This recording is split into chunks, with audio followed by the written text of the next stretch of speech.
Chrissy, this is for you.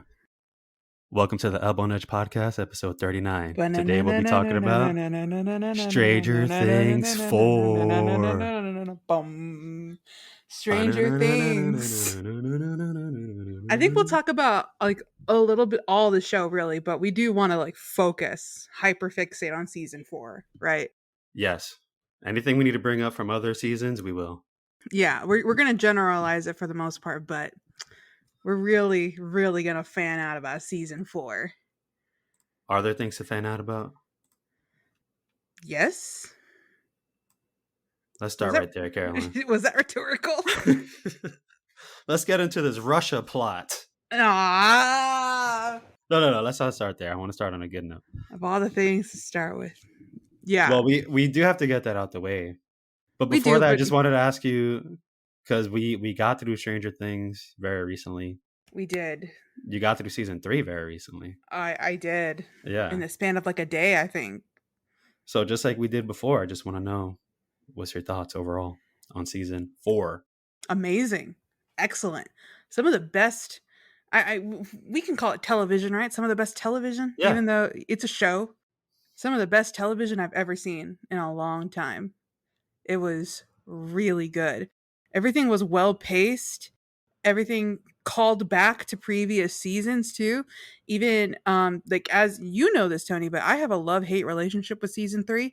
That was what prevented me from watching season 4 when it started. Like, also Obi-Wan was on, and a previously established shill for Star Wars, but like I was like, oh, I haven't finished season 3. And season 3 for me was really hard to get through because it was really, in hindsight, it's nice because like it's bright, it's 80s, it's fun, it's friendship, but I wanted the Stranger Things. And you know, one night you were just like, all right, we're watching Stranger Things, we're finishing season 3 so we can get to season 4. And like that was the push I needed. And I'm so glad you did that, because season 4, like I wasn't having to like stop myself, because season 3 I would stop and be like, oh, this is kind of boring, how do I get through this? Season 4 had me on edge. Scene after scene, episode after episode, I was enraptured, with the exception of the Russian plot. But still, like, it's such a good like season, writing, show. It was just wow. My jaw was on the floor. So good all throughout. So yeah, we're definitely going to agree on all that. The whole reason why we're doing this episode is because it was in our heads up until we were recording the Top Gun episode. We were still in a full Stranger Things mode. Yeah, big time. But I do want to tell you, well, first of all, yeah, my opinion on this season, on par with season 1. Amazing. I loved it so much. So much so that I don't think it was in the plans to do this episode on Stranger Things. And I really wasn't thinking about doing it. I thought it would just be, let's enjoy it. Why not? Just on our own. But it has left an impact on me so much that I feel like I would love to talk about it. I'm glad you agreed to this, because I think it's just been so important. And I get that feeling when you're done with a good book and you're like, oh man, I'm so sad that this is over. What am I going to do with my life until I find something else to fill the void? That's Stranger Things season 4 for me. Yep. It's funny too, because on my own, I was like, oh, it'd be really great. Like after we finished season 4, we wrapped up and I was trying to go to sleep that night, and I was like, man, that was such a good like show. It would be awesome if we did an episode on it. But then I was like, no, Caroline, you can just enjoy things. You don't always have to do like an episode on this like media or whatever. You could just enjoy it. And then I had that in my mind. We had already made a schedule out for the next like 4 or 5 weeks of what movies we were going to cover and stuff like that for the pod. And I remember talking with you, and you were like, you want to do an episode on Stranger Things? Like, I really want to do one. And I was like, yes, I'm in. Let's do it. And there's just so much to talk about. I think we still haven't finished gushing over it and giving it our proper respect. But also, I like the way you phrased it when we had that conversation. It's just kind of nice to scrapbook certain media, like shows and movies that really leave an impact on us that we can't stop talking about. And this is a really great way to do that by doing a podcast episode on it. Is we just get to air out all of the things we like and stuff like that about it. Yeah, and actually, to what you were saying, I actually enjoy things more when we have to talk about it because I'm paying very close attention to what I'm watching, taking notes on it, and I feel like it just stays with me. Like I never liked Toy Story as much as we did after we spoke about it, and I got like a major appreciation for it now after we really dove into it. But while we're still in the general opinion of it, I do want to tell you, I don't know if you remember, but when we were talking about Stranger Things, you haven't even seen the last half of season 3 yet, and I was slowly picking away at season 4 because that's just how I watch it. And I remember you saying, "Oh, I'm hearing really good things about it. Like it's almost as good as season 1." And I don't know if you remember, but I was saying, I got some things to say about it actually. I was not sold on it yet, and I think I was on season 4 or 5. And Episode 4 or 5. yeah, episode 4 or 5. And you mentioned it earlier when you said, "Oh, the pacing's really good." I thought the pacing was not good Oh, until oh, I realized what they were building up to, because I thought it was a big problem was just like showing a little bit of Joyce's story with Murray, and then cutting to Will and Mike, and then cutting to Hawkins with Nancy and Steve, and then it's like I felt like it was 4 or 5 loading bars that were never reaching the end, never fully downloaded, and that's because I had the mindset that this was just going to be like another season 2 or season 3, where it's like, all right, they just have to defeat Vecna. Come on, it's just taking too long now. just get to it. Get to the reunion episode and let 11 do her thing. Yeah, but no, they had completely different plans for this season, and it was well worth it. And they did it right. They did it Yep. right. I was wrong, Duffers. I'm sorry. I'm What can sorry I I doubted say? you. Do you think there was a benefit too by binging it? We were able to connect all the dots quicker instead of like, I know you're not a binge watcher. You like to do things day by day, sometimes week by week kind of thing. And but with Stranger Things, we were binging it. We finished season 5 in like 3 days, and each episode is like a movie. Did you say season 5 or season 4? Season 4, my bad. I was thinking about your flub earlier. No, say 5. No, say 5. Don't say Season 5. 5 today. Season, yeah, exactly. That's what's going on in my brain. But yeah, like watching season 4, we finished it in like 3 days. And that was volume 1 and volume 2. We finished it. There's definitely its benefits. Did it help this one? I don't know because I still, I made it to the very last episode and I didn't watch it. Then I started watching with you again, and then I worked up to the last episode again. And I was already on that second rewatch. I was starting to appreciate it some more. I'm like, man, I'm glad we saw this scene, and I'm glad we saw that scene. And we'll name them off. I'll name them off, but um, yeah. But then once it was a final episode, the movie of Stranger Things, I'm like, Oof, man, they earned it. They it's all worked up to coming this. together. Yeah, they worked up to it. So oh yeah, the binge watching it. I was also thinking if it came out week by week, I think that also would have been very good. Because you imagine everybody watching the final episode at the same day. That would be cool. And I mean, we technically did because there was that limited release. There was a postponed release for volume 2. So But everyone has seen it by the time we saw it. yeah, yeah, you're right. I was sitting there for a while. This is like watching a movie opening weekend, opening night, and everybody's discovering it for the first time. I think like what helped with binging was that a lot of things stayed in our memory from like instead of like, oh, the week before, what happened last week, especially with these episodes being so long. But when we binged it, we were able to recall a lot of things. We were able to be like, oh yeah, that okay, I remember where this storyline is going. I remember what we're doing here. And Mm. especially with the Russian part, it's like, oh, that's right, they're still here. All right, let's Okay. start getting into that. uh, I just want to get out of the way. But yeah, go ahead. Yeah, I just want to tell you, I wrote down a lot that I want, a lot of points that I want us to hit, but this is elbow nudge, so we'll jump around wherever we like. I jump But around. I jump these are like around. little anchor points that I have written down. But Okay. yeah, let's start with Russia because I think this was the biggest weakness of this season, and I think we got to get it out the way. Yeah, for my opinion at least, it was the weakest. It's just let's go to rewrite corner as usual. Did they Oh, have you to did put another him? rewrite, huh? Did they have to put him in Russia? Anytime we don't like, I don't like something, I'm just gonna say, "What if?" And that's rewrite corner. Gotcha. And this whole Russian plot, what purpose did it really serve overall? Why are we here in Russia?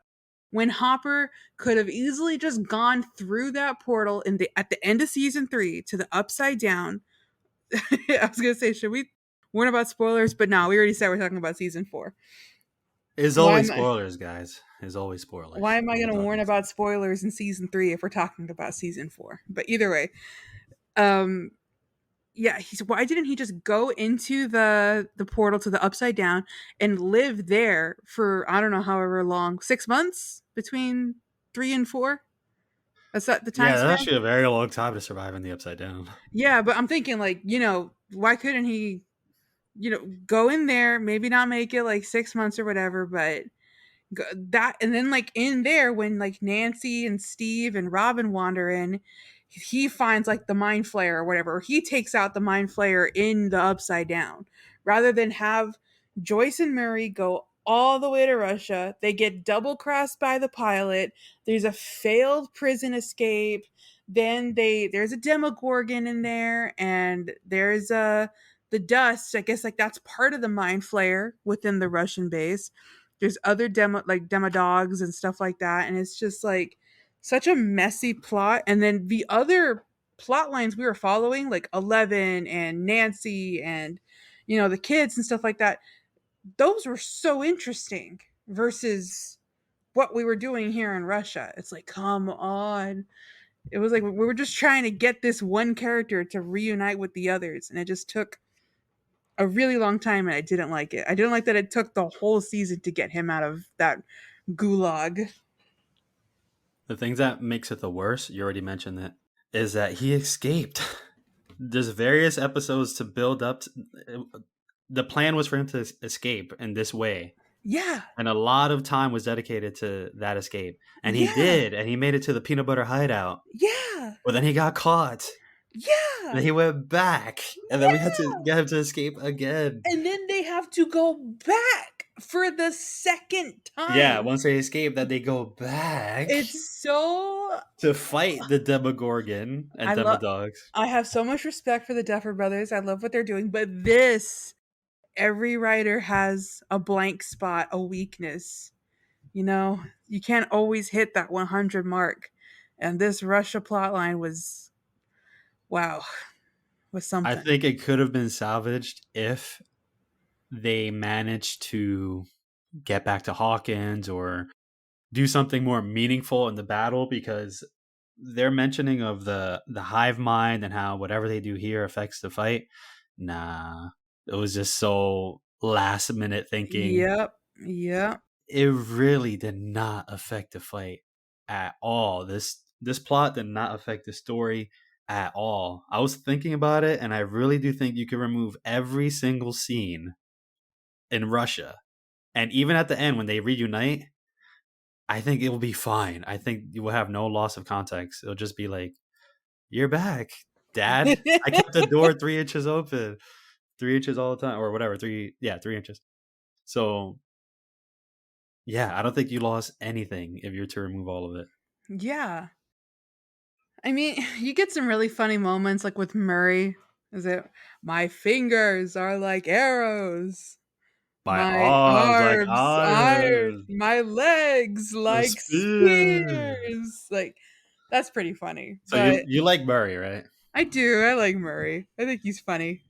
There's a But few characters here that I think might annoy people. I like them all, but I think Murray was one of them. I think people might find them annoying. who were the others? Argyle, I'm thinking maybe people got annoyed of him. Yeah, I got a little annoyed with him, but I like him overall. I like all these characters. I love the Stranger Things character. That's Over the their top and energetic. Yep, that's the Duffer strength, Yeah. making them characters. Yuri. Yuri could be another one. Oh yeah, Yuri. I like the guard, the prison guard. Dimitri. Antonov, Dmitri. Yeah, yeah. Yeah. Yeah, he was really cool. I liked him a lot. What did you think about Katinka?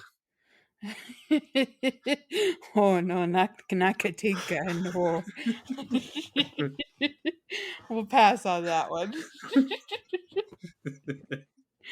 She played a major role in this Uh-huh. Russia escape. Uh-huh. We never did see how they got back to America, just that they flew away on It just Katinka. shows how much it didn't matter. Exactly. Oh my god. They just that US agent lady just drives them to the old that was the buyer's house, right? Yeah, At the end, yeah, yeah. she drives them to the buyer's house and then that's it. Goodbye. You could have just had that happen. Or he could have been like locked up in some facility that was like studying him because of the upside down. Something that was a little bit more connected to the story than going to Russia. Or like you said, if he was trapped in the Upside Down for 6 months, he could have been like Jumanji. Yeah. Alan. He could have came back. Just Especially like think about it cuz Elle lived in the upside down like a little bit in season 2, right? And then she would come out and stay with Hopper. Isn't that how season mm, 1 ended? Or was it just she lived in like the woods and they were leaving waffles out for I her? think she lived in the woods. I also thought she was going to be in the Upside Down. I thought they were going to do a crazy idea where he puts the waffle in like that little container. Yeah, and the waffle puts it in the upside Yeah, down. she could eat an upside down waffle. I thought that was Yeah, the idea. that's what I thought too. But I guess she just lived in the woods No, I don't think you could live in the Upside Down very long. unless you're Vecna, Yeah, unless you become the Lord of the Upside Down. the Lord of Darkness and nightmares that is Vecna. What do you think about Vecna now that we're on him as a villain? I love him. Vecna slash Henry slash one. Vecna slash Henry Creel slash one. I like him a lot. I think Yeah. he's my favorite villain out of all the seasons. Oh yeah. For obviously for having like an emotional stake in the He actually characters. talks. Yeah, yeah, he has an actual personality and he's not just a monster and yeah, he talks. He's got history with 11. I was giving Davey kind of a rundown. I was like, guess who the villain of season 4 is? And he's like, who? And I was like, you know how her name is 11? And he goes, let me guess. And I was like, it's 1. And he goes, whoa. Whoa. And that was kind of my first initial reaction is like, oh, he's number 1. It's him, Mr. Krabs. He was number 1. But I really like Vecna. I think he's got a great design. He looks scary enough to not like be terrified when you see him. So you can still look at him when he talks and stuff, but he's scary enough that when you when he's doing like his murdering and all the scary imagery, like you see him flashing in the back, the flashing lights, it's like, oh yeah, okay, no, not you, Vecna. Get away. When he's in the attic with all the tentacles, Yeah, that's a good wow. shot. That's so scary, but yeah, good shot. And it's an actual costume that he puts on. Yeah. That's pretty good. Everything in this season just goes up to the next level. It's bigger scares, the was it the makeup effects as well as the actual like hair and makeup are awesome, on par with some of like the best movies out there. And Vecna just looks really good. I like the way he looks. I'm going to quickly say I still think the Mind Flayer is my favorite just because of the way it looks. The Mind Flayer is like so scary and intimidating. I love the way that the Mind Flayer never looks scary when they show it, but whenever they draw it, that's when it looks scary to me. When they That's when I'm draw it, when it's a silhouette in the sky, when the yeah, lightning strikes and you see a giant spider, that's when it's like whoa, whoa. But when and the I actually posters that look awesome. yeah, I saw like a fan made poster for season 5 and it had the Mind Flayer lifting up everyday civilians of Hawkins, and I was like, that is terrifying. That looks really cool. Nice. But seeing like the Mind Flayer in like Vecna's flashback to entering the Upside Down and the way he formed it, like that to me wasn't scary. It's not until I see him like as a drawing or as a silhouette that I'm like, that's scary. Yeah, I'm not really a fan of the idea of what's going on with that. Vecna's supposed to be the 5-star general, and the Mind Flayer is supposed to be like the big baddie, right? According to D&D. According to Dustin, I don't think the Mind Flayer is a big bad in D&D. I think the big bad is that dragon that we saw in Will's painting. Oh, that's right. But I was gonna say the Mind Flayer existed in the Upside Down Anything else? Before Henry entered. Mm-hmm. That's the way I like to think about it. It's a dimension separate from anything that was going on with Elle and Dr. Brenner and Juan. It just always existed. And then with these powers, they opened up that portal. So I don't really like that the Mind Flayer was there, but then Vecna formed him into a spider. I don't like that he has that power over him. They haven't explained the relationship yet or what that means, but Yeah, it looks kind of like he tamed the Mind Flayer. yeah, Like the Mind Flayer is his pet. which we'll see, but I don't really like that idea Mm-hmm. because also we get to see some different sides of the Upside Down. So when Henry first enters, it looks like a yellowish kind of deserted land with just demodogs roaming around. Yeah, it's where the Demodogs run free. Yeah, and then they evolve into demogorgons and things like that. But I think they're gonna try to set up that Henry made the Upside Down Hawkins or something. Because the date is the day Will disappeared, right? Yeah, So he disappeared the same day the first portal was open. yeah, and that is what made Hawkins in the Upside Down. Yeah, but when we see Henry floating around through the Upside Down and getting zapped by lightning and then becoming the first stages of Vecna, Yeah, his there's nothing pre-evolved there. form. It's just a deserted land. There's nothing there. There's no Hawkins there. So what I want to believe is that he went in through. Well, no, that doesn't make sense because We'll talk it out. We can adjust it. the lab that they're in, where they fought, they're in Hawkins. So when L opens up that first portal, he should be flying through an upside down Hawkins. But because we didn't see anything, then that means it somehow gets created. Yeah. Because the upside down is directly parallel to the real world. We Uh always see huh. that. We always see those cool reverse shots where it's directly upside down.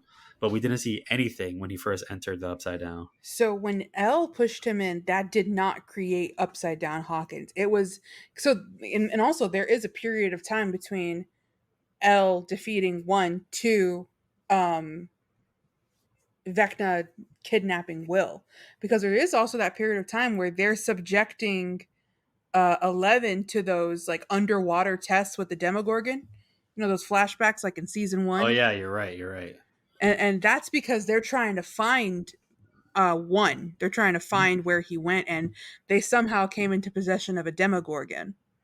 So there is a good chunk of time between then, but yeah, that Until Will gets until Will abducted. gets kidnapped. The disappearance of Will Byers. Could you get kidnapped by an alien? Yeah, I mean You're that's not what abducted? I guess either way, abducted and kidnapping in this context is synonymous. All right. But yeah, you're right. A lot of time passes between that first fight until Will gets kidnapped. So then, but that does put into question, why did Hawkins get duplicated when Will got kidnapped and not when 11 pushed Vecna through the portal?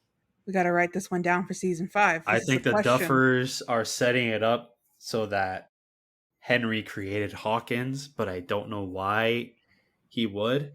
By the time Will gets taken, Hawkins is ready. It's already a replica in the Upside Down. Oh, like that would help with merging the worlds? Or what? Maybe because that's his ultimate goal. He has all these speeches about bad guy stuff that a lot of bad guys say. But overall, his main goal is to be the ultimate power, and he has all that power in the Upside Down, but not The in real the real world. world. But when he merges I both worlds, then he'll be the master of the He world, I has guess. powers in the real world because that's how he was able to like kill his family. Yeah, but he said when he went to the Upside Down, that's when he was truly Ah, you're right. limitless in a way. Yeah. And he's able to do way more stuff now that he's been in the Upside Down. He's got those bats and those vines, those tentacles. Yeah. Yes. These are questions that I am looking forward to for season 5. And the Duffer Brothers are so good that they answer the questions that we'll have in between seasons. Did they answer so far? Do you know? I mean, I'm just thinking back to like, where did 11 go after season 1? Bam, she's with Hopper, and like stuff like that. Anytime a season ends and we're left with questions, we usually get the answers in the next season. Oh, I gotcha. I thought you meant they started addressing some in interviews or something. I mean, those, but that's like they never do stuff for the next season with that. They only answer questions if it wasn't clearly answered like in the current season. Yeah. I guess he is the big bad, right? He is the ultimate upside down evil. But I wanted it to be Mind Flayer or possibly something else. So just seeing him responsible for a lot of these things, it makes me, I don't know. I can kind of get that like after seeing these big and I mean like in size threats like cuz the Mind Flayer wasn't introduced until what, season 2? Yeah. And then it made a little bit of a comeback in season 3. Right? So I'm thinking because the big bad, I'm using air quotes for season 3, was the monster made by the Mind Flayer, right? Yeah. So I get that like these big in size and like these threatening monsters are pretty scary, and then you get to Vecna and it's like, oh, it's a white boy. He's got his skin burnt off. Not that threatening, but No, he looks just as scary. He's great. And the fact that he could talk is awesome. I just don't like that he came from Earth and he's a human. yeah, you wanted it to be like another world, an upside down threat, not Yes. like an Earth to the upside down threat. Exactly. Exactly. I get that. I get that. I wanted it to be the Mind Flayer, like the Mind Flayer is the real puppet master. Like the way it was controlling Billy, it's doing that to Vecna. Hmm. I haven't thought of that. That's possible. But it's pretty established that Henry Creel was already a pretty twisted guy. He's doing a lot of these things of his own will and volition. Yeah, but you never know. I've been seeing that there's a theory, just a Stranger Things theory, that Will is being prepped as a vessel for the Mind Flayer, the way the Mind Flayer took control of Billy, and that's why Will can always feel its presence on his neck. Well, that would make sense because that was pretty much season two. Yeah. But you think after that whole exorcism thing that that part would be over with, but no, because even at the end of season 4, he says like I feel him everywhere. He said now that he got back to Hawkins, he could feel Yeah, it again. and it's like constant. It's not like an on and off thing. Well, now it's because the Upside Down is Has in Hawkins. merged. Yeah. That's such a great concept though. That's so many times in some of these like I don't know what the word is, like horror, but like these 80s movies. I think of like Ghostbusters, and like they saved New York, but then it's like, yeah, they have like some of their moments of fame, but we never really see like a whole something on this scale where the Upside Down has now merged with the real world. It's like, what implications can that have? That's so huge. A lot of people are gonna die. Yeah, I love the direction they went in for that too, because for 3 seasons now, I love that it's not. Well, they say it every so often. You know, they said like we got to save the world, whatever. But it's really only Hawkins. It's only ever been Hawkins. Only Hawkins has ever been in danger. But now that really is a possibility where this could spread to the rest of the world. And with one final season, I think they've earned that. I think it's better to keep it as personal as possible, right? Because it's kind of a problem with superhero movies. Like if you're constantly saving the world, it's like it gets redundant and you can't really care about the entire world because you don't know every single person in the world. But when it's Hawkins and when it's these characters that we know and love, that's a threat to lose them. But Yeah. now they finally built up to like, hey, this has opened up into Hawkins, and it could keep on spreading. I'm assuming that's where they're going to go with this. Like it's not completely the entire world yet, but it's getting there. And it's not a hidden battle anymore. This is right in front of everybody's faces. Right? Yeah. Up until now, it's just been these mysterious deaths and accidents. No one really knows what happened in Starcourt or what happened in The what's it 4th called, of Hawkins July High. or the 4th of July party. Yeah. Like all of these things, they've never seen the Mind Flayer. They've never seen a Demigorgon. They've never seen that Mind Flayer creature. It's it's still like they even mentioned it here in season 4. Jason, he was calling out people who died previously, and it was not to monsters. He tied it to the Satanic Panic and just these strange murders. And now it's all going to be in everybody's faces like this. Also, they're not going to have to like jump into the upside down. We were seeing a lot of that in this season where it's like, okay, there's a portal in Eddie's trailer and they would traverse in between it. But now it's like it's all there's no running away in a sense. There's no base. Like when you're playing tag and you can be like, okay, we're in the Yeah, real world, we're safe.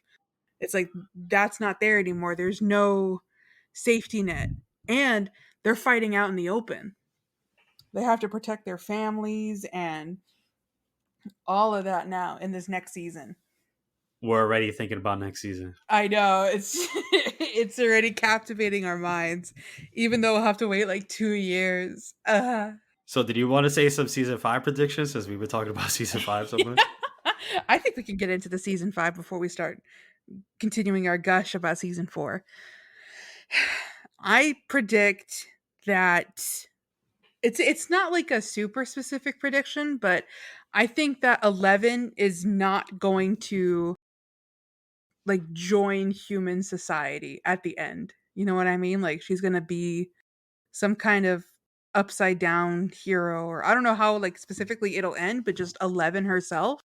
I don't think she's going to end up like going back to school and stuff like that because the seasons have tried to like make her a fish out of water when it comes to being with regular people and like going to high school and stuff. And she even says like she doesn't feel like she belongs anywhere, like on in the real world. And so I think that that's going to come into play in her story and her tale, that she's going to somehow either, I don't know about stay in the upside down or anything, but I just don't think she's just going to go back to normal. Following your train of thought, I think she has to die. Ooh. So I never considered that what you just mentioned, but according to those ideas, yeah, I think she would have to be killed off because I don't want her to there's no way die. she could stay in the upside down. For I doing want her what? to have a happy world with Mike. In the upside down? No, just a happy life with him. But that means she'll be with regular people on Earth. I know. Either way, I don't win. But I'm just thinking like there's a lot of tidbits where they're trying to tell us she doesn't fit in with people. She doesn't fit in. And she's even saying like I don't fit in here. Yeah, I don't belong anywhere. Yeah. And they got to end her arc with her finding somewhere to belong. I think it was a struggle for her only because the story needs it, not necessarily because she can't fit in. Because she has a strong group of friends who would always be there for her and support her. A good thing that I read about it, or not a good thing, but a good explanation, is that when she moved to California with Joyce and Will and Jonathan, it made sense because why would you want to stay in Hawkins, right? Mhm. It's just chaos constantly. But it also just completely disrupted her development with her friends and her school, and she had to start all over pretty much. She had a close group of friends who loved her and understood her and knew exactly what she was, didn't have to lie about anything. And yeah, now look what's happened.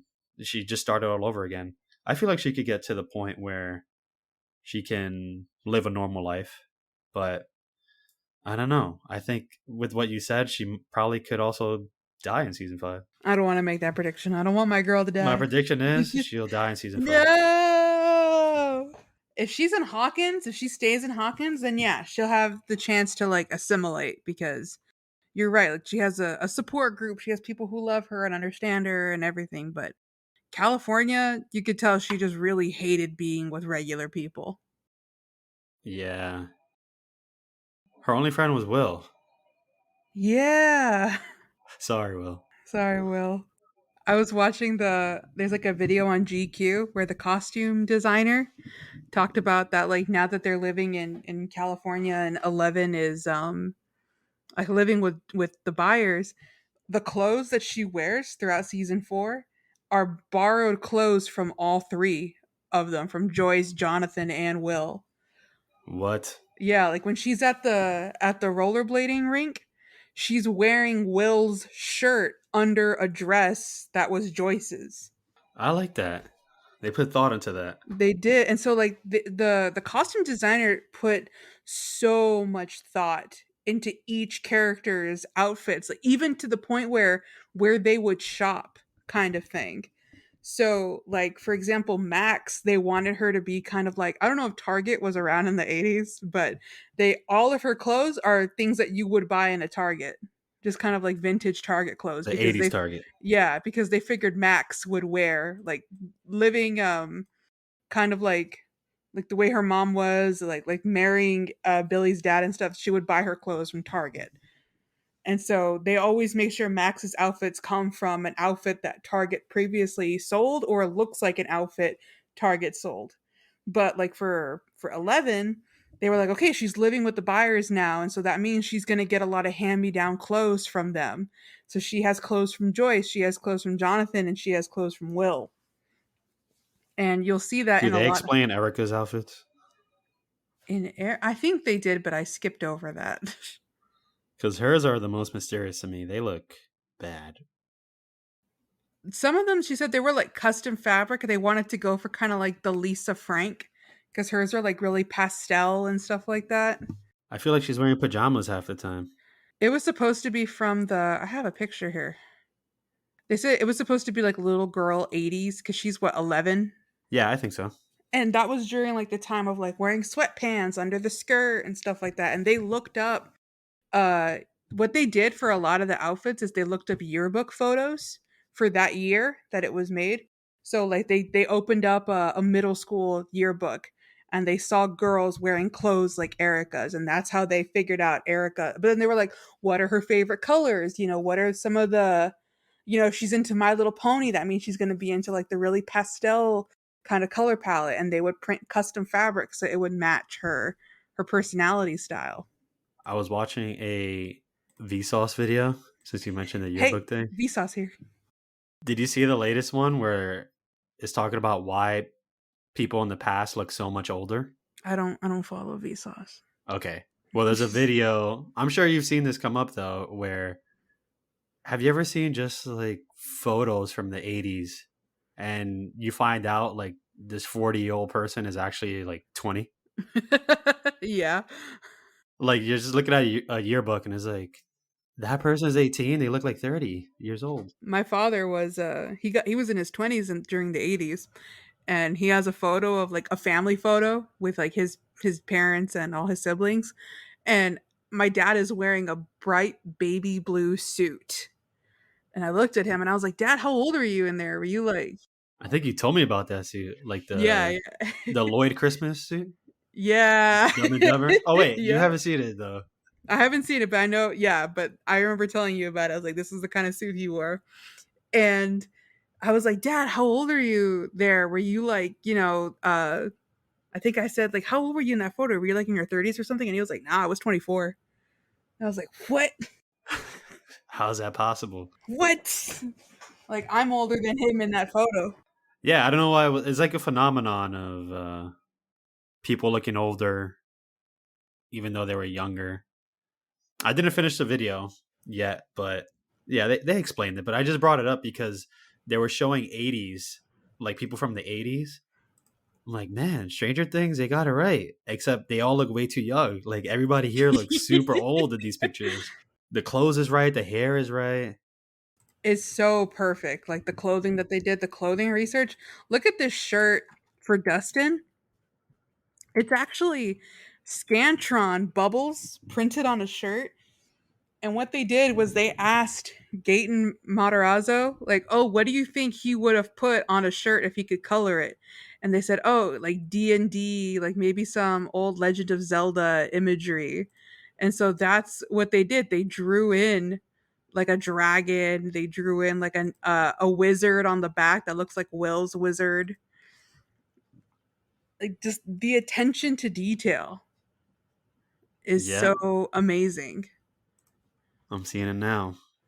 I love it. We already spoke about off the podcast their haircuts and why they look so bad because Joyce gives them the haircuts. They think about all that. That's awesome. It's so good. They even talked about like Jonathan, that his the patterns he wears in season 4 are really psychedelic because he probably bought them while he was high. He got distracted just looking at He was the looking at the patterns like, cool colors. "Whoa," and bought it. They didn't talk about why he looks like a bum now. That's I'll circle around to it, but the coolest find I think out of that whole video on their costumes is Eddie's. Eddie's whole ensemble is amazing. His belt buckle is a handcuff, and then they put a leather. He's wearing a leather jacket, and on one sleeve they broke the zipper. It's got like a zipper sleeve that you could unzip to like curl it upwards a little bit. Yeah, yeah. They broke the zipper and they used a chain to fix it, like as if Eddie tried to fix it himself, and that's how it would look. And then on his it's a Levi vest that it's actually like a Levi jacket with the sleeves cut off that they found at a thrift store, and that was like the one they used for Eddie. And all the patches, they made the stitching really big and wonky so it looked like he sewed them in himself. And then on the back there's a Ronnie James Dio, like as if he cut it out from a t-shirt and put and stitched it on the back. The estate from the it's a wizard metal rocker by the name of Dio.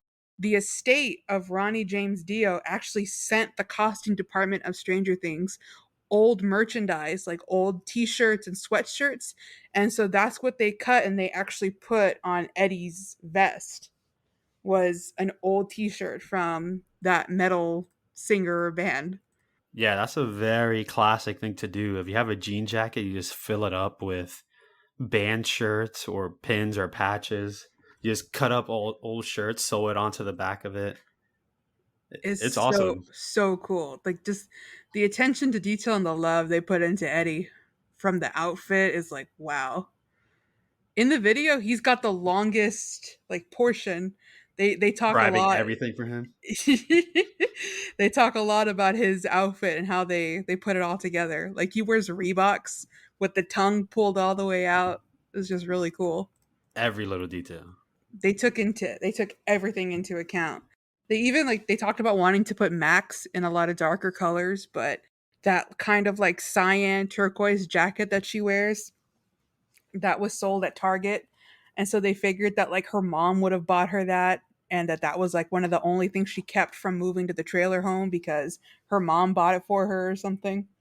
And then another thing is like Mike, since they're from the previous seasons, they always wanted to make it look like his mom bought all his clothes. But now that he's in high school, he wears a lot of ripped black jeans and Converse because he's clearly being inspired by Eddie and wants to dress like Eddie. So he'll wear like the Hellfire t-shirt and the black jeans with the rips and black Converse with drawn like things on the sides, and it's just like they changed his look from wearing whatever his mom bought him to just I want to look cool, I want to look edgier. That makes sense. When you're hanging out with friends growing up, you start picking up on each other's outfits. Mhm. Mhm. I like that. A lot of really cool things in just the costume design of this season that I was nerding out over. I was taking so many notes on this video. I was like, I gotta stop. I can't make the whole episode just about their Just outfits. costumes. Yeah. Yeah, so I feel like a good way to cover a lot of the show is to go to the individual characters, You're and then so right. we can go from there on like their relationships or their arcs in the season. Yeah, it's good jumping off points. So I say we could start with Eddie. AKA the best character this whole season. The true Sorry, Steve. hero. Sorry, Steve, but Steve has been the best character. Like, I think in season 2, I think he was one of the He's best. had too much time to shine, I would say. You could share the spotlight now. Let Eddie. Eddie was, to at least to me, the best character. He had such an arc. He was framed for something he didn't commit, but also, man, when he was like, "I'm not running this time," it's like, no, run away. His guitar solo, wow, wow. So I want to tell you, when I first saw Eddie, I wasn't liking him. Yeah, the very first lunch scene, Mm-hmm. I thought they were going a different direction with his character. I thought he was gonna be like the kind of like the tough guy, a little bit of a bully to Mike and Dustin, but they're too attached to him to think to even see that they're being bullied, or like Like they just don't know that they're he's the being one treated that that way. like he's the one that took them in as the upperclassmen. Yeah, but they're being mistreated, and they're like, "Oh, but he's cool, and he's cool once you get to know him," kind of thing. But I was getting kind of that feeling from him, but that quickly changed when I think the very next scene you see him in is the Chrissy scene, Yeah, and then I saw like, oh, I get it. All right, he's actually a very cool character, and yeah, from then on, just he's the legend we know him for now. I love him. I get why Doja Cat would risk her clout over him. Man, did she come back from that yet, or is she Oh still? yeah, she did. She came back from that. Oh, okay. Um, but he's so sweet. He's got that whole like misunderstood nerd vibes, and he and Chrissy had really good chemistry. I really shipped that until the obvious happened. So Chrissy died. Yes, so sad. But even what it still breaks my heart. The end with the Munson murders, man, that hurt. Yeah. And his uncle being one of the few people that really know him too, like knowing he's not some crazy guy. He's just a nerd and he's really passionate about, his interests and his hobbies and he's really caring and stuff like that. And the way he cried at the end when Dustin was talking to him. And I was even thinking because I rewatched the last episode before recording yesterday, and that scene where he's telling Dustin like, this is gonna be my year, as he dies is so heart wrenching. Wow, I get Yep. misty eyed just thinking about him. I think it's obvious, and maybe it's a little cheesy to some, but he really did make it. He made a big statement with this character. Like, it's okay to be an outcast, and he really was comfortable in his own skin, and he did not care. And that's what's so admirable about him.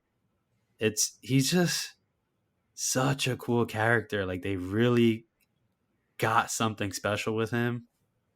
With the one season he was in, like he's a DM, he's a rock star, he's a nerd. He has long curly hair. He's like he's been left back like twice in high school. But he was determined to graduate. Yeah, but he's just so comfortable in his own skin. Like, that's who he was. It's awesome. And then his character arc to be a hero that he always has been. He's been a hero to other people's eyes, but he finally got to prove it to himself. Man. And then I saw a lot of tweets floating around and online opinions like, oh, the Duffer Brothers just make them likable for us to like them and then kill them for us to like just insert generic emotion like, oh, we got to make a character so they can cry about at the end. When I really don't think that's the case for Eddie. There's so much love and thought put into his character, and he fit in with the group. It's not like a Barb or a Bob Newby, because with Barb, that was Nancy's best friend, and her death really like kicked off the, oh, people are gonna die in this show, like, you know don't get too attached kind of thing. And then Bob Newby, it was just kind of like, I don't really remember him, but he had that thing where it was like Bob Newby superhero, like he wanted to be a guy that protected people and helped people and saved people. But he wasn't really part of the crew. And Eddie journeyed and went with them to the Upside Down and everything. He stuck to the group of, Steve, Nancy, Robin, Dustin, Lucas, and Max. And he stayed with them. He bonded with them. You could tell that the kids, the Mike and Dustin and Lucas really admired him and looked up to him. We had that whole D&D night where we were just like seeing him be the DM and having fun with That was everybody. incredible. That's one of my favorite episodes. One of my favorite scenes is the D&D night. Yeah. And Parallel to the game, the basketball yeah. game, that was really good. And so we're enjoying this character. We're loving this character and how he fits in with the gang. And then at the end, when he dies, it's so devastating. Wow. We were watching it, and I had to like go grab a box of tissues. I was sobbing. Yeah, I disagree with that statement of people saying they build up a character just for a death. That doesn't make sense. They're just good at building characters in general. Even Barb would have been a lovable. Well, everybody was doing the justice for Barb when she Hmm. died, but she would have even been more lovable if she got past episode 1 or 2 or whatever it was. That's just the way that they make their characters, and that's the characters we have now. If we lost any of these people in season 5, it's gonna hurt just as bad, and not only because we've seen them for 5 seasons, but because they've been great characters this whole time. Yeah, like even what they did to Max at the end of this season is devastating. I'm so worried for her coming to season 5. It's like, Max. Yeah, let's talk about the deaths for a little bit because before I forget, I wanted to tell you. Remember, we were talking about Dr. Brenner, Papa, Hmm. dying, and then we were both confused. Like, did he die Already? earlier on? Yeah, and then I'm like, I guess not. Like, we never really saw it, or else, they left it vague or whatever. But I had to look it up because, yeah, I vaguely remember him dying. And did you see all of season 1 again? I know you're doing a rewatch. No, I didn't see all of it. I'm on like episode 4. He is supposed to be dead in season 1. At the final episode, a Oh? Demogorgon gets loose and jumps on him and is clawing at him, and then it cuts away. What? Yeah, so I guess you could kind of say, So how did he yeah, you can't escape a Demogorgon, but I guess that's what happened. We see it in season 4 where like the Russians are getting chomped on by a Demogorgon. So how Yeah, huh. he did have guards next to him. I guess we're supposed to assume they helped out somehow, but they were using regular guns, which we know don't work because the Russians were using automatic weapons and just unloading on the Demogorgon, and nothing happened. And you would think he'd have some kind of scarring, or he's just He did have a normal. scar. He had a scar on his But I, face. I mean like severely. No, you can't mess with the looks. I'm saying you'd think that after surviving a Demogorgon mauling in season 1 that you would come away with some pretty janky looks. Yeah, maybe a missing arm or two. Huh. I'm reading here on this like Screen Rant article, and it's not even answering this question. We're answering it right now. I think they took creative liberties because it did cut away before they show any sort of bite or slash or anything. You see the Demogorgon jump towards him, and then it cuts away. It does land on him, but then it cuts away. But there was at least 2 other people there with guns, so maybe they You like could kicked work it. around that. Yeah, we could assume maybe they jumped on him on the Demogorgon, kicked it, tackled it, and then the Demogorgon started chomping on that guard, and then that's when Papa ran away. I don't know. Oh, okay, Duffers. We see you, and we'll allow it For now, because you've given us some really good stuff. But okay, okay, all right. now I want to bring up Max's death, but not really, because usually I wouldn't like something like that. It does go into the.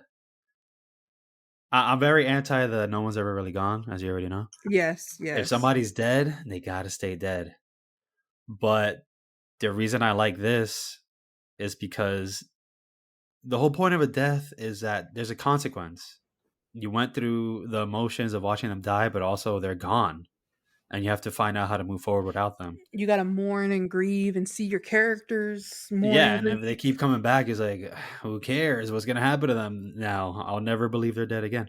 But Max actually suffered a lot. There are consequences to what happened with her. She's not just back and brand spanking new. She died, literally, and then she was brought back to life by Elle. Which, Yeah, how did that happen? What's going on there, Duffers? so these powers of telekinesis is becoming more and more like the Force, is what I'm realizing. Yeah, I was thinking the same thing. Like, this is the Force. They can move objects, they can move people, They can mess with your mind. they could telepathically speak to people now through the mind, and now you can heal people. Yeah. So very much like the Force. But just think about how cool that scene is. Max actually died, so it did open up the fourth gate, and then she was brought back from Elle, which she was piggybacking. Like she revived her from her mind. Like she Yeah. teleported to her mind, and from her mind she used her powers to bring her back. It's From so, the inside of her brain, she restarted her heart, and it was yeah. just, whoa. Whoa. There was a lot going on there. And I wanted to say my absolute favorite line in this whole show is the I piggybacked from a pizza dough freezer. And she's talking to Max, right? Yeah. She's like, "Are you real?" She's like, "I'm real." How? I piggybacked from a pizza dough freezer. What? 11 has Millie Bobby Brown always conveys the lines of 11 so perfectly and so like she's 100% serious. She's not joking, but the line is so absurd and she delivers it amazingly. Also, I want to give credit to the Duffers on this, where Oh, the Duffer comedy credits. was really well balanced. Yeah, it wasn't too funny. There were some good comedy moments. Well, it was funny when it was funny. It was Yeah. scary when it was scary. It was emotional when it was emotional. And the shift in tone wasn't super drastic. Like we were led through this journey and feeling the emotions along the way and it felt natural. And speaking of, you mentioning in Thor, I don't think they ever undercut their emotional scenes with a No, joke. we feel every emotion to the depths. They ride it out. They have us ride out that pain. Ah, They want all the tears to flow, and shout it out did. to Eddie. Eddie Shout out to Munson, Eddie. the true hero of Hawkins. Oh man, they created such a character with Eddie. He's so he's such a good boy. Uh I wanted to ask you just overall who's your favorite character of Stranger Things, but that's really hard because there are so many good characters. Susie Poo. Dusty Buds? Do you copy? I'll repent This is later. Susie. Do you copy? What the heck are you doing in my room? I want to hear it. No, not right now, Susie Poo. Dusty Buns? I want to hear it. This is also a prediction of mine in season 5. Susie will be part of the group. She's got to Oh, be. I would love that so much. So much. Because they never. Does Dustin even talk to Susie in this season? Yeah, yeah. In this season, I think it opens up with him talking to Susie Poo. Are you sure? We never see her until episode whatever, 5 or 6. Hang on, hang on. Maybe he mentions her I'm in pretty sure he's episode 1 or talking to 2. her. Stranger. Oh, you're right. You're right. She changes Uh-huh. his grades. Yep, She changes his grade. she's hacking in. That's when she looks at the picture. I'll repent later. But he definitely needs to see Susie in person because How long are they gonna do a long distance relationship for? Some people can make it work, and I guess they're making it work, especially with their little walkie-talkies. Also, they see each other every summer, right? At camp. Yeah, but I want to see them together. That's what I'm saying. Enough of this long distance. It's and time I, for. I know they're making it work, but I just mean, shouldn't we see them on screen together? Wouldn't that be nice? Oh, absolutely. I want that. Will that happen? That's a question. But especially if Hawkins is the hellhole that it is, why would she go there? They would have to go to Right, Utah. right. And who wants to go there? But yeah, I want to see more of her. That's it. No comparisons to Indiana. What? No, I was just gonna say is not better or worse than Indiana. It's not better or worse than Indiana. Uh, No, I mean Indiana is what's in Indiana. Hawkins, Vecna, Mind Flayer, Starcourt, but not anymore. Nah. I think if I had to pick between Hawkins, Indiana, and Salt Lake City, Utah, I think I'd go to Utah. If Hawkins was a real place, I'll take my chances. You just want to go where the stranger things are happening. Yeah, yeah. They're not gonna abduct me. I'm an adult. Are you for? I mean, abduction is on one thing, but what if they kill you? Eddie was killed. Eddie was a young man. I think he was 19 or 20. I don't know. 19. I guess they. What if they Alexei you? He was an adult. Yeah, that's true. Bob Newby, adult. Yeah, but I know where I should and shouldn't be. I'm not gonna go to the Hawkins lab. I don't know. What if trouble finds you? I Like, will go to the 4th of July parade though, or the carnival. what if you're at like a gas station All right, let's not bring that one up. I and don't know who's listening. somebody That's finds enough. you? That's enough. I'm just saying, trouble. You can't just run from trouble. It has a way of finding you, especially in Hawkins, Indiana. What do you mean you can't run away from trouble? You can't run away from trouble. Eddie did it all the time. Look at what Joyce is doing, trying to move to California, and that didn't work out. It did. They still had to go back to Hawkins. Trouble still found them. She looked for trouble. She went to Russia. We still had a what was it? 11 still had to like get. I mean, to be fair, she put herself in that own position, being in police custody, but she was still found by like the military, and the Byers boys plus Mike were definitely shot at in California. Oh, I'm glad you brought that up because wasn't it so awesome when she broke that girl's nose? Oh, it was so satisfying. Yeah. That girl is based off of I guess the villain in Carrie, and I say the villain like the mean girl in the movie Carrie or the work. Yeah, I know Carrie. I just didn't see it. But yeah, I know. I think the main like popular girl. What was her name? Oh, okay, never mind. But I thought it was Angela, but apparently I just know that I was looking up some interviews with the Duffer brothers, and they said that Eleven's whole arc in California is based on Carrie. Oh, interesting. I just wanted her to get one more hit. I'm glad we never see Angela again because I wanted her to suffer. I was like, how dare you? That annoying kid needed to get hit too. Which one? The guy that was with her? Yeah, there was like two guys and maybe another girl, but Mm-hmm. I can't describe to you this guy, but when you see him, he looks very annoying. He was always laughing extra loud. I think he's the one who threw the milkshake, actually. Oh. Yeah, very annoying I guy. mean, all those like casted bullies have very punchable faces. Right? Very Miles Teller looking faces. Oh, so Miles Teller and the 80s teenagers. Right? Man, I could punch all of them. But hold on, before we forget, because I don't want to move on from Eddie before saying, obviously, the most metal concert in the history of the world. Yeah. Let's just give credit where credit's due for that. Obey your master. Master. So this is one of those things where he's got to describe as unfair because they built up Eddie so well.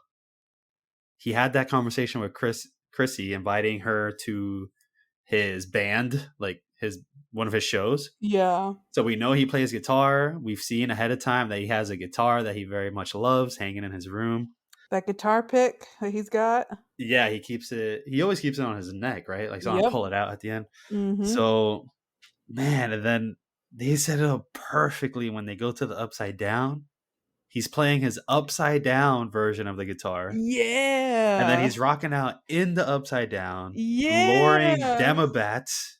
The skies are shining red with lightning striking down while he's rocking out.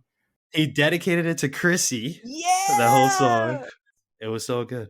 Poetic cinema. Wow. They earned that moment and they nailed it. And I'm not even a metalhead. Yeah, I'm not either. I'm not a huge fan of like rock and anything harder than that, all metal and stuff, but I can acknowledge an epic moment when I see one, and that was sheer epicness. It was amazing. And I was hearing the song again, but I couldn't find the part where he does his solo, like the actual, when Dustin's like, We 10 got more seconds, 10 and then he seconds. starts He's shredding him. shredding it. I couldn't find that part in the actual song. I don't, because it's a very long song, but That's an Eddie Munson solo right is there. it? Is it an Eddie Munson solo? I don't know. I want to believe that it is. Yeah. If you can't find it in the song, probably. Well, I don't know. Well, it's me after all. I could have missed it, but I saw Joseph Quinn. He talked about how he wanted to take that guitar home after recording, and after like everything wrapped up, he was like, "Can I keep it?" And they didn't tell him yes, so he was like, "Aw." But when he went, he was on. I think I sent you the video. He was doing that interview with Felicia Day and Maya Hawke and Joe Keery. And she tells him like, "Oh, we have the guitar like right behind you." And he turns around and it's the upside down guitar. And ooh, she's like, "I'll look the other way if you want." And when the interview wraps up, he just walks out and takes the guitar. And Felicia Day is like, I didn't know he thought I was serious. It's like, can he do that? he took it. I don't know if he kept it, but that's where the video ends. He He deserves deserves that guitar. he deserves It's it. his. Joe Quinn, did he keep that guitar? It's his already. I can't see it any other way. He should keep that guitar, hang it up on his mantle. Now he did play it, right? I'm seeing right here the biggest question. Does Joseph Quinn actually play guitar? Wait, I saw a thumbnail for the video. I didn't click on it, but I saw him playing it behind the scenes. I don't think it's that car, the guitar necessarily, but I saw him playing guitar. I'm watching that video, and yes, he is playing it. All right, enough That's said. him. Wow. Wow. This is a man of talent. I'm hearing it, and I'm getting all the memories from that scene in my head. It's amazing. Just remember the first time we saw it. We finished that episode and then rewinded it and saw it like 3 times. Yeah, It was it's that not the only good. part we rewinded. I think my favorite scene is the other part that we rewinded, which was that ending remix of Running Up That Hill in the last That episode. was one. We also watched Worlds. Is it called Worlds Apart or Separate? Yes, separate Worlds, right? separate. But what's the parentheses? Stranger Things mix. Separate ways, worlds Separate way. apart Oh, okay. by Journey. That was good. That What a way to end volume 1. I'm so glad we saw it after everything had been released because I cannot imagine ending with that and then waiting like a couple of weeks for the next one. I'll be like, "No, I need it now." I could wait. You can. I am I not. waited 1 year for Endgame. I could wait 1 month for Volume 2. You can you can wait for a lot of things. Yes. I am the impatient one on this pod. I could not have waited. You have no choice. You would have had to if they chose that. Well, I did. I had a choice. I could have waited to watch it all after it was released, Nah, which was what I did. nah. Yeah. Is that what you're gonna do with season 5? No, I'm gonna watch it all. Exactly. Now I am 100% sure they're gonna do a volume 1, volume 2 again for season 5, Absolutely. without Yeah. a doubt. Uh-huh. But I'm also questioning if they're gonna go even further and do the weekly release. I wouldn't put it past them. Especially if I think I read I think it was in like the Business Insider or something like that wrote that the Duffer said if you thought the episodes in season 4 were long, they're going to be longer in season 5. So they pulled the James Cameron. I don't want to hear anyone whining I don't about want the to Avatar Way of Water. I will not hear anything about the runtime for Stranger Yeah. Things episodes. What is the runtime for Way of Water? I'm gonna guess 2.5 hours. Anything more than that, I'm gonna whine about it. Avatar Way of Water runtime. 3 hours, he said. James, that's too much. Does he have a Twitter? He said, and I quote, "Those who find the film too long can simply get up and go pee whenever they want. I don't want anybody whining."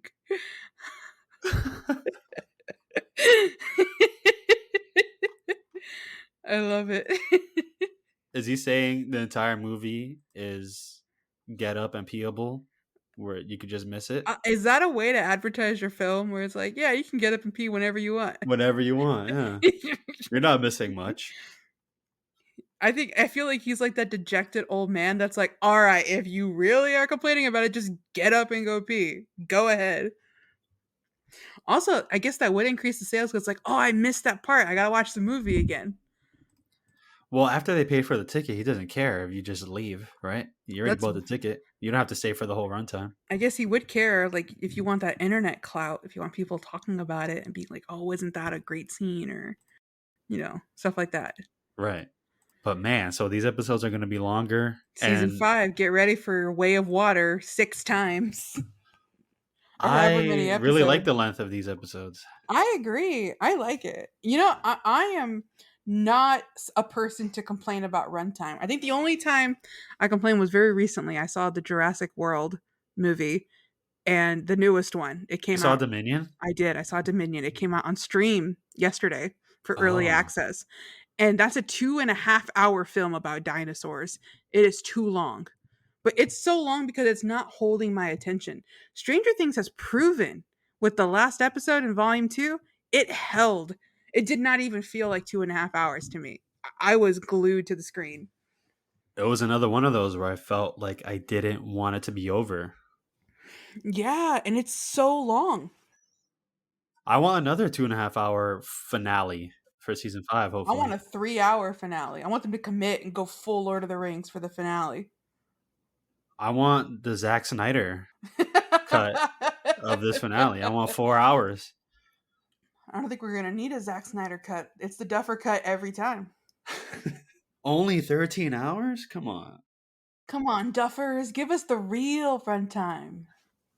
At first, I thought, where are they going with this? And it is a little too long. And it's the loading bars, like I told you. But now there's scenes, and now I can mention them because I was saying it earlier. But the scenes that I would have hate to have missed out on was the preparing for battle scene. They're all building their Yeah. weapons, making the Molotov cocktails, making the shields with the nails going through them.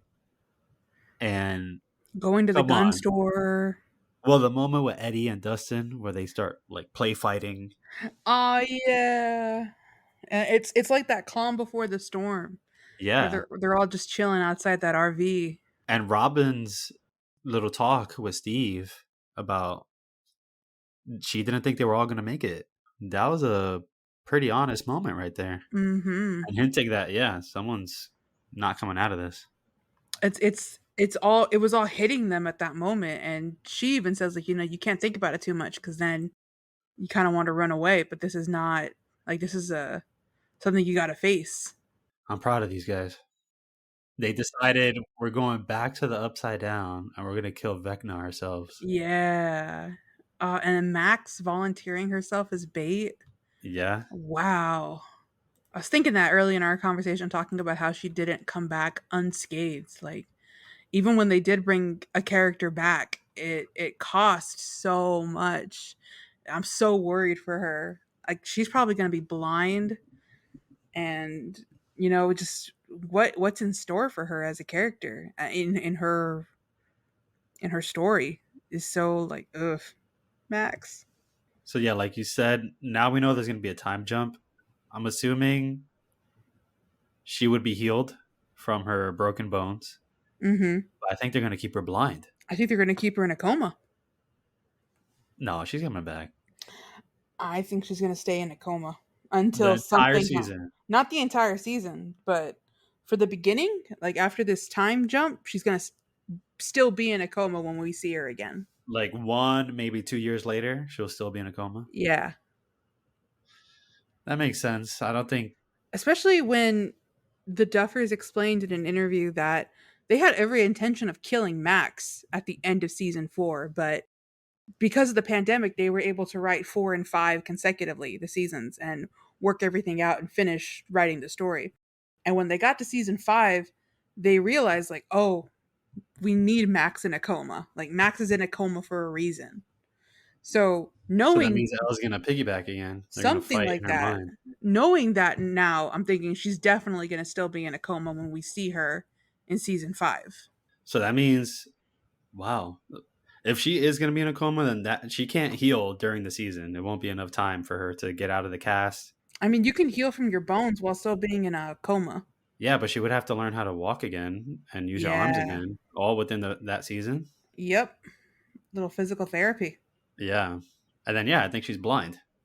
I Mhm. don't know if they're gonna hold on to that, but she definitely couldn't see when she Uh got back. that that scene is so sad, and like obviously like with Eddie's death too, but even hearing Max at the end be like, I'm not ready. I'm not ready. When she's telling Lucas like I can't see anything, and she's dying. She's right there and she's dying, and Lucas is there, and 11 is there in her mind, and they're both like, it's just this really frantic moment where they're all like telling her like stay here, and she's shouting out like I'm not ready to go, and then she dies. Is so like I remember sitting and watching it, and I just felt like I had my hands up to my face. I was covering my mouth, and it was just so tense. Yeah, they really nailed those moments. Just a young girl like Max, and yeah, saying she's not ready. That's saying a lot. It's so sad. Lucas also sold it for me. Lucas, really good character this season. Having to pick between like the cool kids and his friends, especially like with the stakes being upped. It's not just like the cool kids and the losers. It's also like these are the people with a manhunt on his friends. Yep. But I want to give credit to the two scenes that I like. Unfortunate for Max, but when the first time when we hear the running up that hill escape for Max, Oh and then she yeah. lands, and then he's saying like, "I thought we lost you." Like they were all like hugging her, glad that she got back and she was safe. And Lucas, he really brought the emotion for that. And then for this one in the attic, Vecna's attic, that one was devastating because she died in his arms pretty much. Up to that point, she was dead in his arms. And then him fighting Jason. Oh man, we got to talk about Jason. Jason is such a messed up person. Like, I mean, he's written well as a sort of side antagonist. He's not the main baddie, but man, I want to sock him in the jaw. He got a very Miles Teller looking face. I wanted to punch him so bad. I don't know, Caroline. He beat up Lucas so terribly. I feel like we got to break down his character because it's not completely his fault. Eh? I mean, I guess He's done things that are unforgivable, but then he's following a train of thought that makes sense. if Vecna never killed his girlfriend, then he wouldn't be there. But he's on a witch hunt, right? Like after Chrissy died, Mm-hmm. he is out for revenge. And that, right or wrong, that's the reasoning. And he thinks naturally that is Eddie because he's the leader of the Hellfire Club. And the satanic panic is real and very much in the public eye during this time. So he has all these ideas swirling in his mind that it's Eddie doing some freaky stuff. Whatever it is, he's going to get to the bottom of it. And as he keeps going, I feel like he's so misguided, but it makes sense how he gets there. The final fight beating up Lucas, that's so messed up. But you got to think about it.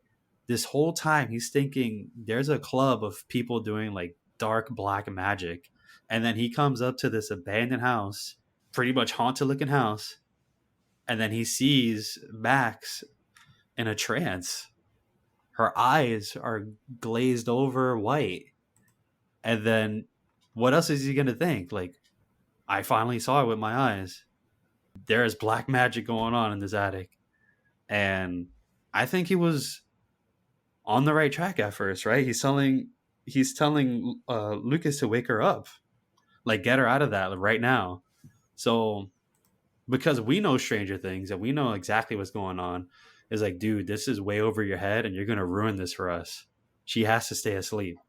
But in his mind, is like, this is so dark, and you're gonna get her out of this right now. Like he wants to save Max in this scene, just like he wanted to save Chrissy or like get revenge for Chrissy. So I don't know. I don't blame him completely, to be honest, and that's why I really like this character. I feel like he's honest but misguided. You know, he has good intentions, but in the wrong direction. Well, geez, when you put it like that, now I feel bad, but I still want to hit him. I want to compare him to Billy because this wasn't my idea. I was reading this online, and then I just started seeing more things about it, like in interviews and stuff. So luckily, we just also recently saw season 3 to catch you up. Mm-hmm. And remember, we saw Billy sacrifice himself. For L. Yeah, and this was his redemption moment, right? But it wasn't really, because after we see season 4, we see that he wasn't really redeemed completely. And Max kind of admits that. She admits that she was happy that he died, and that he's out of her life, and he made her life miserable. And yeah, I feel like I want to get your thought on this, but just to finish what I was saying, I feel like I kind of misunderstood Billy because in season 3, it's been a while since I saw the earlier episodes, but I know he was being racist to Lucas and he didn't want him to be with Max. And it wasn't like in your face, but he was definitely like, I don't want you talking to that kid, right? He said like a line like that. Yeah, yeah. And yeah, he's always been kind of like I don't know, like a not very kind dude. He has affairs with married women or attempted to. He tries to seduce He tries to seduce married women, Mrs. Wheeler. but yeah, and then I don't know how much the Duffers wanted to like sweep that under the rug or make us forget. My idea was that yeah, they wanted us to just be like, he's somewhat racist, but we're not going to mention it any more than that. And then he dies, redeeming himself because he sacrificed himself for L. But now I feel like that really wasn't redemption scene. I guess to like piggyback off of what you were saying about Jason is that with the Duffers, they take into account like we're gonna make a villain, but we don't want you to hesitate to like we don't want to hesitate to show he might have some good qualities or he has a really troubled past. Because that's like one of the things about making a three-dimensional character is like just as people in general, we all have good traits and bad traits. And with Billy, they took that into account. They were like, "Oh, we're going to show you the first impression just to show you like he's not a good guy. He bullies his sister, he fights with his dad, he you know, has affairs with women. He's racist and stuff like that. But then we're also going to introduce this other dimension of him that, his mother I gotcha. Upside down dimension. like his mother went missing, his father is abusive, and all of that. Like, just they do that to like, that's what helps make him a well-rounded character, and ultimately what we we can see things in him that are sympathetic, but also like, yeah, you're also a terrible person. And I think you're on point, though. I don't think that that was a redemption. It was just something that it was like a nice thing that he finally did in his whole time in the show. Yeah, because I wish I could remember the interview, but I think it was, yeah, I think it was Lucas. I forgot the actor's name, but I think he was the one being interviewed, and for some reason they compared the two. For some reason they compared Billy and Jason, and he's the one that said it. He's like, no, Billy died, not completely redeemed, and he didn't want Lucas to be with Max, and yeah, Jason. I forgot what he said, but basically like an okay person. He was a good guy, or he just believed something that wasn't true, and you can't blame him for that. And yeah, even before that, I just really like Jason because I try to see it through his eyes the whole time. He's a cool character in that sense, a little funny because he's a little over the top with his speeches and things like that. Yeah, he's like trying to be Captain America at the Yeah, he can really baseball rally a crowd at the basketball game. at the town hall. Does he also say, "This is for you, Chrissy," at the basketball game? He mentions Chrissy. I don't think he said this is for you. Maybe he did, but I he's wonder like, if that's like a little poetic cinema between him and Eddie. I'm sure you want it to be, right? I want it to be. I have to go Yeah. back and see it. And yeah, I would have liked Eddie and Chrissy, but I don't think Jason's a bad guy. And he got destroyed by that gate. Yeah. Yeah, Darth Maul style. Yeah. Oh, so he still has a chance. Uh, Oh, I don't think in Stranger Things. oh, all right. If he has a chance, Eddie has a chance. If this was Lucasfilm, then yes. If this was Lucasfilm, they would all come back at the end. Yeah, we'll No, see. Bob Newby, Barb is back. with 11 saying no one's ever really gone, like echoing. Yeah, if this was Lucasfilm, oh my goodness. They don't die, they just get trapped in the upside down. Yeah, They're in the shadow realm. you're You right. here? That's exactly how they would play that. This is a big tangent, but not a big tangent, but speaking of Lucasfilm, a lot of the characters in this show are based off of some popular 80s figures. Uh like Dustin is named after Dustin Hoffman. Okay. Steve Harrington is named after Steven Spielberg.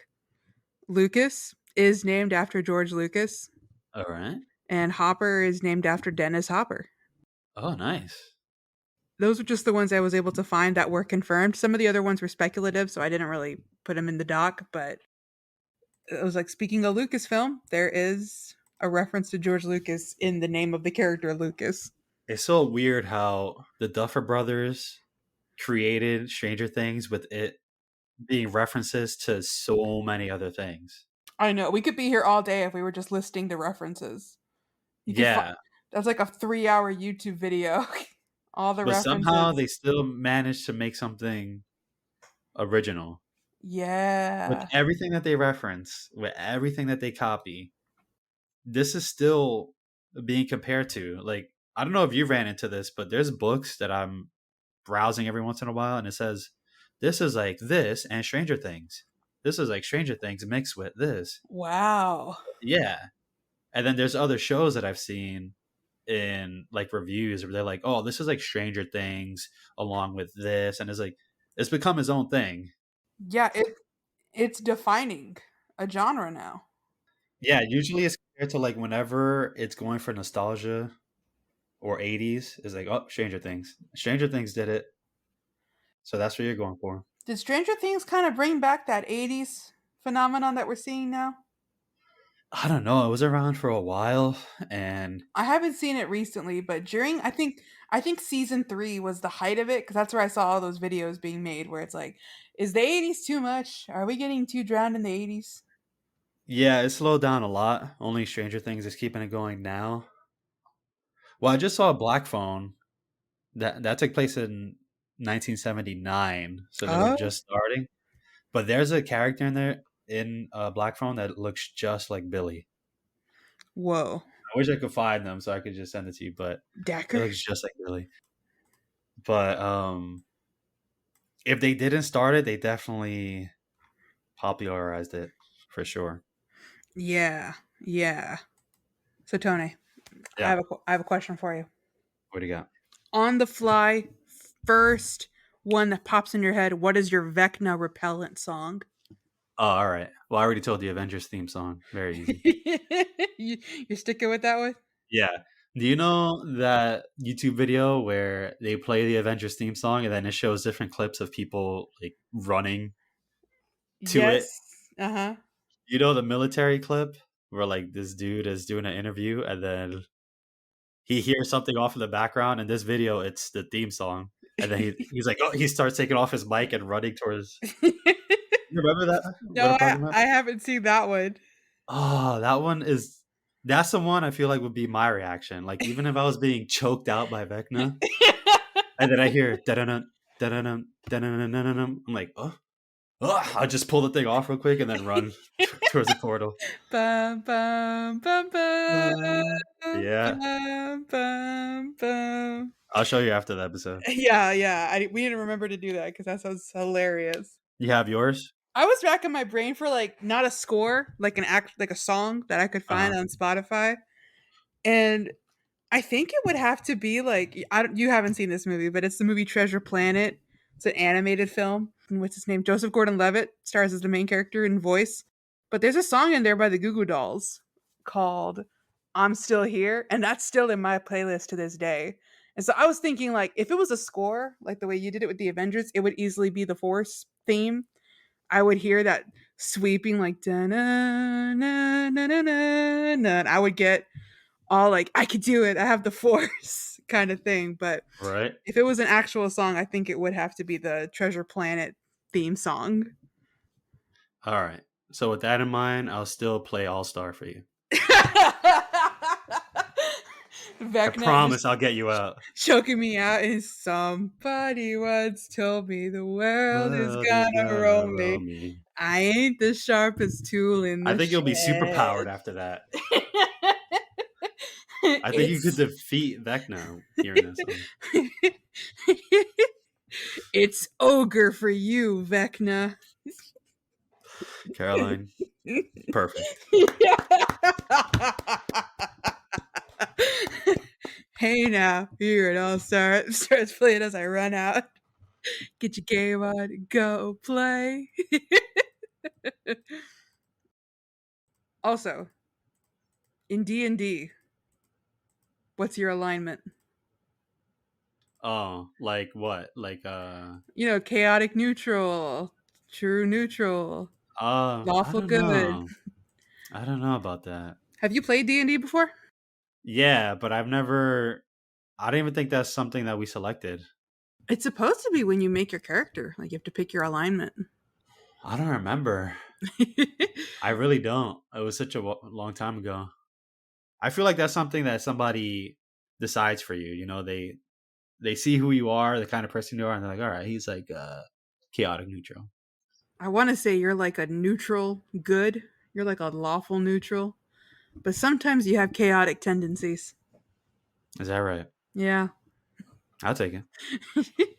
I played D&D before and it was selected for me my alignment and I was lawful good. Are you okay with that decision? Yeah, I like lawful good. Okay. But I For was trying to you, oh, here yeah. Uh-huh. never mind. Yeah, what happened? I was watching it's a YouTube video where it's Finn Wolfhard, Joseph Quinn, Gaten Matarazzo, and her name is Priya. I can't remember her last name, but it's the girl who plays Erica, and they played D&D. A and full game? a full game of D&D. Whoa. Yeah, and the Joe Quinn, he plays Eddie. He named his D&D character Joe Keery. Nice. And let me see if I can just zoom in to get you the photo. But he gave his character Joe Keery's hair, the Steve Harrington hair. Steve the Hair Harrington? Steve the Hair Harrington. And I gotta see it's that. it's so funny. Come on, playback. Oh my gosh. He made a cat's version of Steve the Hair Of Harrington. Steve the Hair Harrington, but Cat Boy. But like cats. Like the movie everyone hated. With James Corden. Cats. Yeah. James Corden's cats. The Uncanny Valley of Cats. That's him. Joe Catry. Joe Meowery. Why? Because I can. I accept. Okay, I have another question for you. All right. If you could be best friends with any character in Stranger Things, who would it be? Only one? Yeah. There's a lot of good options. I would say Eddie, but he's dead. No! You said that so cold. So cold hearted. I would say Eddie, but he's dead. I didn't get closer to the mic like that. That's how it felt in my heart. That was the impact. So I'm thinking Steve would be cool or Dustin would be cool. So my final answer would be Joyce. You just be Murray. Yeah, I'll go to Russia with her. I thought when I was writing that question, I thought about it easily. I would want to be Dustin's best friend. Dustin is a cool best friend to have. I would want to be Dustin's best buddy. You got the walkie-talkies. He's got the best outfits out of all the youngins. He's got the best hat, the best clothes. He's always got the technology. The best hair. He knows all the references. You've got Eddie and Steve fighting to be his best, his big brother. Yeah. This kid worships you, man. Really? And he's like, oh yeah, go with Eddie, your new best buddy over there. Oh, I should have said Argyle. No. Pass the Dutchie on the left hand side. I hate that song so much. Oh my god. I hate that song so much. Oh, it's a great song. So annoying. So awesome. Every time they played that at the show, I cringed and died a little inside. They only played it twice, I think. They played it 3 times. No. Yes. Name all 3. When you first see him driving down the road, and the second time is when they're at the house with Eden, and and then the third time I think they're driving to that they're what's it called? It's when they're high out in the desert and they're burying that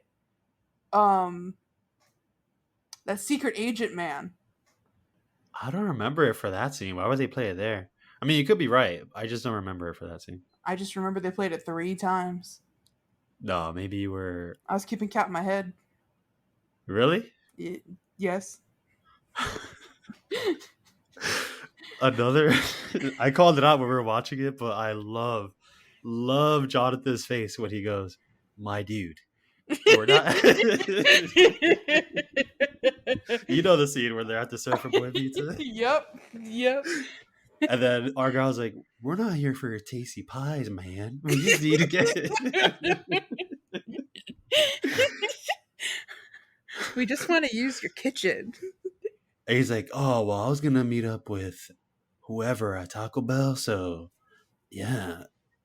And then Jonathan's face, I need to pause it on that, but he's like, my dude, we're not asking you to do this for free. Have you ever tried the whatever purple plum paradise or whatever? Yeah. That was so he's like, let me speak his language. My dude. He's such a funny character. I'm so glad that he wasn't like, he could have easily been the comedic relief forcefully inserted in. He was in just the right amount for us to like him, and that's it. He wasn't annoying. Argyle? Yeah. Yeah. He didn't ask too many questions. He went along with the gang. What's up, bro chachos? Another funny scene that I called out to you because remember I was like, wait, did you catch that? And it's funny because Finn Wolfhard actually called out this scene too in an interview. I think they just asked like, what do you think was the funniest moment or whatever? And it was a scene where Dustin and Lucas are both they've passed the binoculars to each other, and then Dustin's the last one. He's like, ugh, Steve is so hairy. He needs to shave. And then and then Max is like, let me see. And then she's just staring in silence. No one says anything. She's just silence for like 10 seconds. And she's just staring. And I'm like, wait. Was that supposed to be funny? Because that's really funny. They didn't even Dustin didn't even say anything like, oh, why are you gawking at Steve or anything? He's just like Yeah. silence. She's Okay. just staring at it. I'm like, yeah, that was really good. It's like they didn't cut. They were just like, hold Yeah. it. As Max is checking out Steve the Hair Harrington. Steve the Hair Harrington. I mean, I don't blame her. Steve Harrington is still the heartthrob. Before, it was After Jonathan. Eddie died, right? It was Jonathan for a while. Jonathan, season 1 and 2, was the heartthrob for me. I loved Oh, yeah? him. Yeah.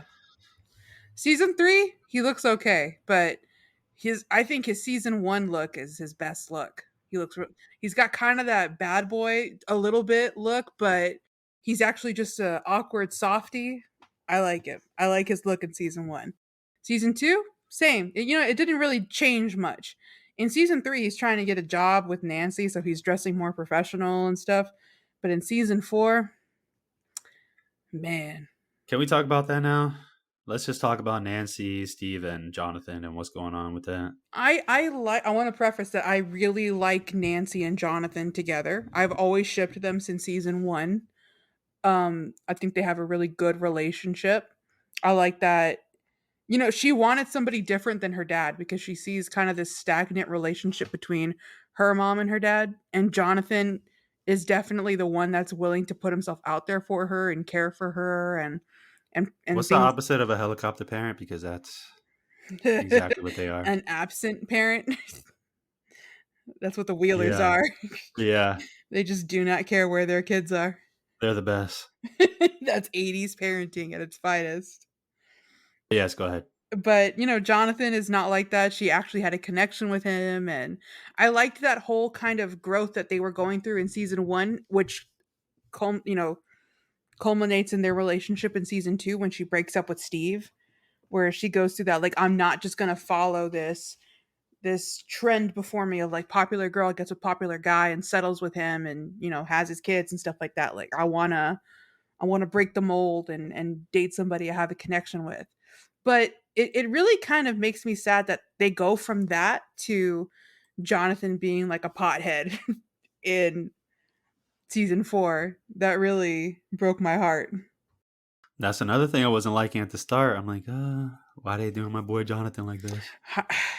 Jonathan is so responsible too. You can clearly see from season 1 onward, he's the man of the house. He's always making sure that Will is taken care of. Like, he's not a bully older brother either. Like, Nancy and Mike have, that typical like annoying younger brother, big sister kind of thing, but Jonathan takes care of Will and has always taken care of Will and his mom.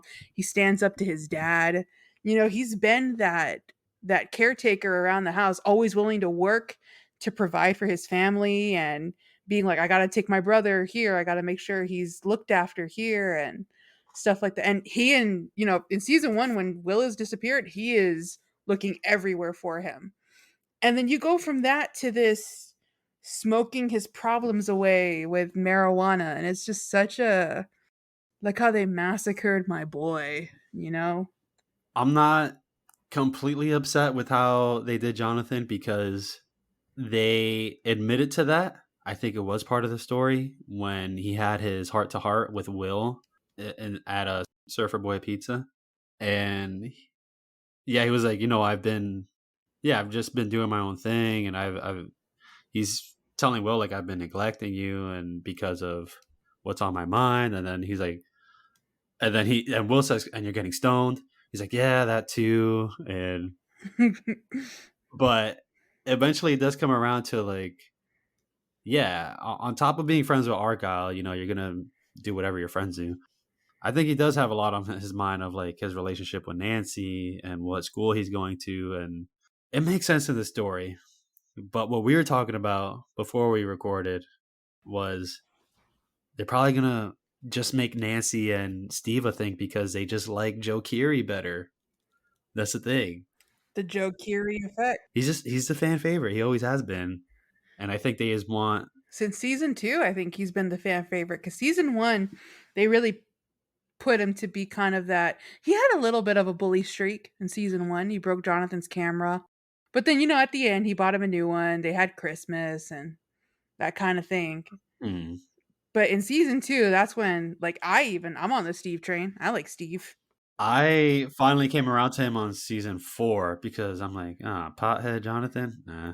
It took Pothead Jonathan for you to like Steve the Yeah. Hair Harrington. I was gonna say honestly the same. I love Jonathan more than I like Steve, but season 4 was like Steve took the crown. Eddie took the overall crown, Oh yeah, of but course. between those two, Jonathan and Steve, Steve took it there. I remember season 1, he was just annoying me. They're trying to fight the Demogorgon in their house. Oh yeah, And then Steve was like, "What's going on in there, guys?" And I'm like, "Steve, go away, man. We're trying to do Himbo, something get here. out. We don't want you here." Oh yeah, let's talk about his dumb moments in season 4. Remember when The he's like, himbo extraordinaire, Steve Harrington. "Was Vecna a clockmaker? Why is there a clock here?" So he's a clockmaker? No Steve. one questioned him on that.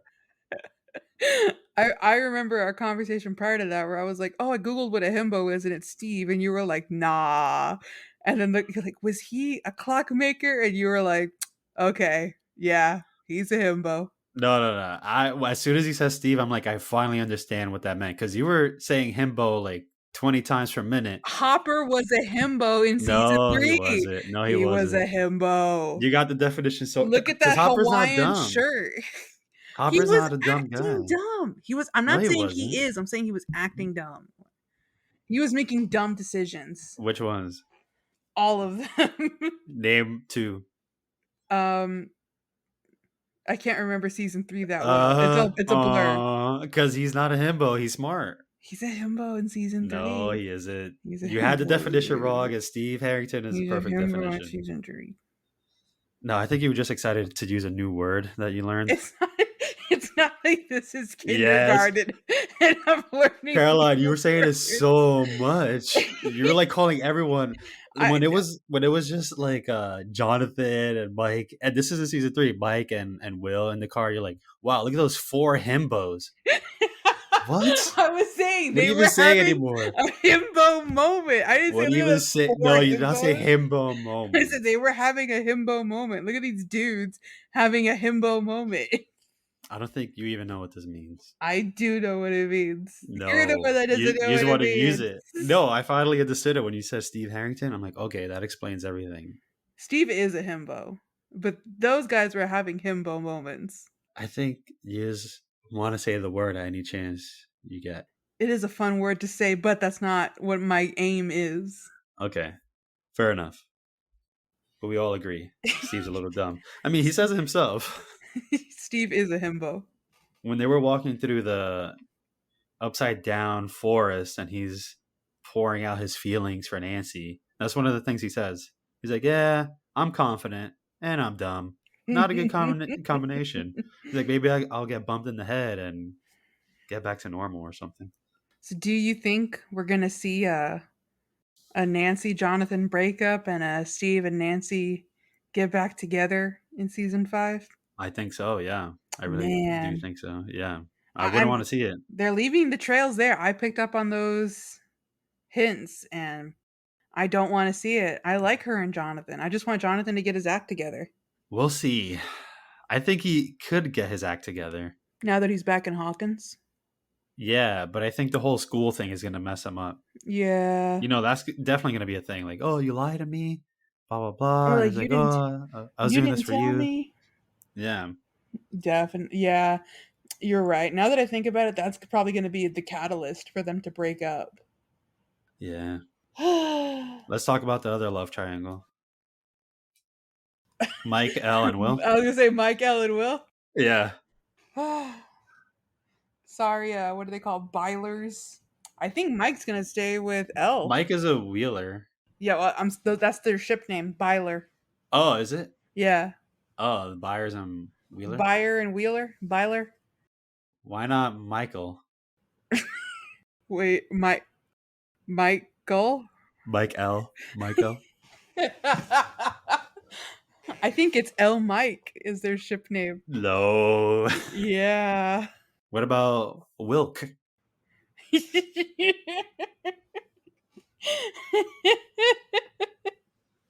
That's also Byler. Byler is Wilk. Well, Byler could also be Will and Mike. Wait, but where's that Will? You're just adding a K to Will. You need to group I'm up. adding KE. Nah, that The doesn't E work. is silent. That doesn't work. Well, hold on, because I'm saying Byler could also mean Will, so it has to be more specific than that. Wait. Because Will Byers. When I say Byler, I'm not talking about Mike and L. Byler is Will and Mike. Oh, all right. So L Mike is L and Is Mike. L Mike is the L and Mike ship name. Yeah. Oh, okay. And Byler is the Will and Mike ship. Oh, well, they figured that out then. It's been around for 4 seasons, so No, it hasn't. the That ship just started. No. no, the shipping has started from the very beginning. Never underestimate shippers. Will and Mike started. From the very beginning, there's been Bylers. All right. All right. So let's start with this because this is when I thought, like, oh, these are the loading bars episodes. I thought Will's whole arc was just to show Mike this painting he did. I'm like, that's it? That's all he's going to do? Because they were really holding off on that for a long time. Yeah. And then when he shows it, I was asking you, like, what do you think it is? I already knew what it was, but what do you think it is? Because when I saw it the first time without knowing, I'm like, it's got to be a confession painting, right? Like he's gonna draw them with under the sunset with hearts or something. I imagine it would have been Mike with a heart behind them, a picture of Mike or something. I guessed something D&D, right? Yeah, but did he know already? You never got the feeling that he was drawing something for Mike, No, I like just to figured confess his love. because he's always like missed playing D&D with them, so I figured it was something D&D related. I thought it was love related, and I actually felt nervous. I'm like, he's just gonna show him that picture straight up and confess. He's just gonna show him his Mike fan art. Yeah, I thought it was gonna be Mike fan art. If you get a painting of yourself that someone gave you, that means love. They had to stare at you for a very long time to draw that. Memorize your features. Well, they probably have a picture. Every In the breath 80s. you take. In the 80s, that's a little harder, but Yeah. yeah. Unless you have a what's it called? Polaroid? A Polaroid. Yeah. But yeah, that's what I thought it was. And then I guess it could still subtly be, I mean, a Mike he did confession put painting. the heart on Mike's shield, Yeah. and And he gave a good reason why, he but maybe spun that's not it the like real you're reason. the heart of the team, but it's like, is it Will? Is that the reason, You're my heart. bro? Tell the whole world you're my bro. Why'd you whisper it, bro? Because you are my whole world, bro. That's all Will ever wanted. That's the Byler confession right there. Yeah. I don't think that that's going to be a thing, like those two in the show. I think that Mike is very much committed to 11. And that's going to be the end game relationship is those two. Yeah, that's why I'm wondering why they're planning well, why they're really drawing this out, because it's gonna end like, well, how do they want to end it in season 5? Because Mike and Elle are very much into each other. He confesses love, like hardcore. They had a whole scene on how him telling her he loves her, and it was a beautiful confession. So I feel kind of bad if Will, his whole story is just to get shut down. I think it's just more about Will being like discovering who he is, and he's always felt like the picked on kid or the kid who never really belonged, and his only best friend was Mike. And Mike has said like you got Lucas and Dustin, but Will has really only felt comfortable with Mike. And so I think it's just what I want to see from his character is him branch out to be able to make his own friends and be his own person. And part of that is like coming to terms with himself and what he likes. So with that being said, how would they go about it in season 5? How do you think? I don't know if that's going to be the focus though. I think they'll want us to focus more on the tingling sensation in his neck with Vecna, Yeah, and that's going to be more into play in the story. It might be like a passing thing. I think there has to be a scene where he tells him straight up, and then I Mike love obviously you, doesn't know because he's Mike. Mike. But yeah, and I think after that they'll just hug it out and be like, all right, let's kill Vecna now. Bro, you're just my bro. Okay, bro. Hug it out. Thanks, bro. I love you like a bro. Bro. But yeah, I don't know where they're going to take it, but I don't think it's going to be a focal point of like I don't think it's going to get as much attention as it got in this season. Yeah, because this was most of it. This was all Will's story until it got to the end. And of course, just missing his friends, I guess, because in general, because all he had was Elle. Yeah, all he had was L, and now he's back with his gang. Thinking about it, he never met Eddie. He never met Eddie. He He never would have met. loved Eddie. Yeah, he would have loved Eddie. Like Wow. Mike, Dustin, and Lucas loved Eddie, and he never met him. He never got to play a D&D game with Eddie as a DM. That's a shame. That's the That's a big shame. ultimate tragedy. Yeah, that sucks. We just circle back around to Eddie. Let's talk about Eddie again. Let's He's talk so about cool. how cool Eddie is. And His hair. Netflix has been posting a lot of Eddie on their Twitter. Apparently, a fan owns a cornfield, and I saw that. they put Eddie in the cornfield, and somebody in the replies put, "Tell me you miss Eddie without telling me you miss Eddie." That is when I thought, like, wow, this character impacted so many people. When Bob Newby died, there was not this much love. When Just Barb died, she got one hashtag. Justice for Barb did not reach the levels of love that Eddie has reached. Not at all. I think it was because we all saw a little bit of ourselves in Eddie, don't you think? Yeah. I think it's just learning from his way of life, right? Just accept yourself for who you are. Be comfortable in your own skin. Yeah. What a cool guy. What an amazing guy. What do you think about the theories that he's going to come back? I hate it. No. Please don't ever come back. No. No. Beloved character Eddie Munson. You want him to stay dead? Of course. I want death to mean something. Always. In any show, movie, book, comic book. I was going to ask you if you could resurrect anybody, who would it be? But now I know you No would say one. no. I Yeah. would kill more people. No No. resurrections this time. No. Why would I ever want to resurrect anyone ever? Because you miss them? No. Wow. Cold blooded. I wanted to mean something, and the time that we spent with Eddie was even more precious if he stays dead. You're that don't cry because it's over, smile because it happened kind of outlook Yeah, on these characters. just like real life, like lost in real life. If this was real, obviously I'll be reviving so many people, but in stories, no. In fake made up stories, no. Oh my gosh. No way.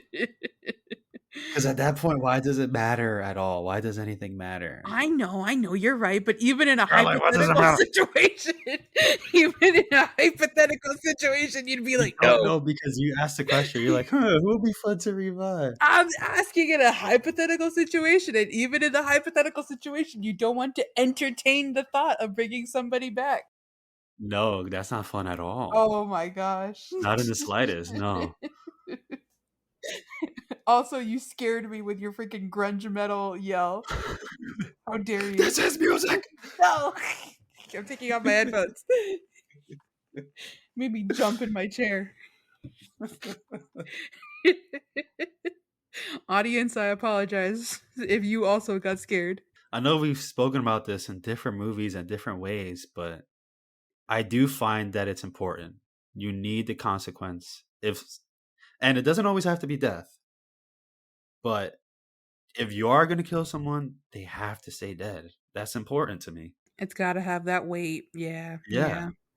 And not only because you're making me cry, but it didn't count. Not only because of that, but just in the story, because if they could come back, what's the consequence? Why does it matter? Now, I think we will see Eddie, kind of like how we see Billy. He could be in Oh, flashbacks yeah. or Yeah. That's how they got around it with Dacker, because I think the cast even said the same thing, like, they wish that they could Wait, still is it work with Dacker or him. Daiquiri?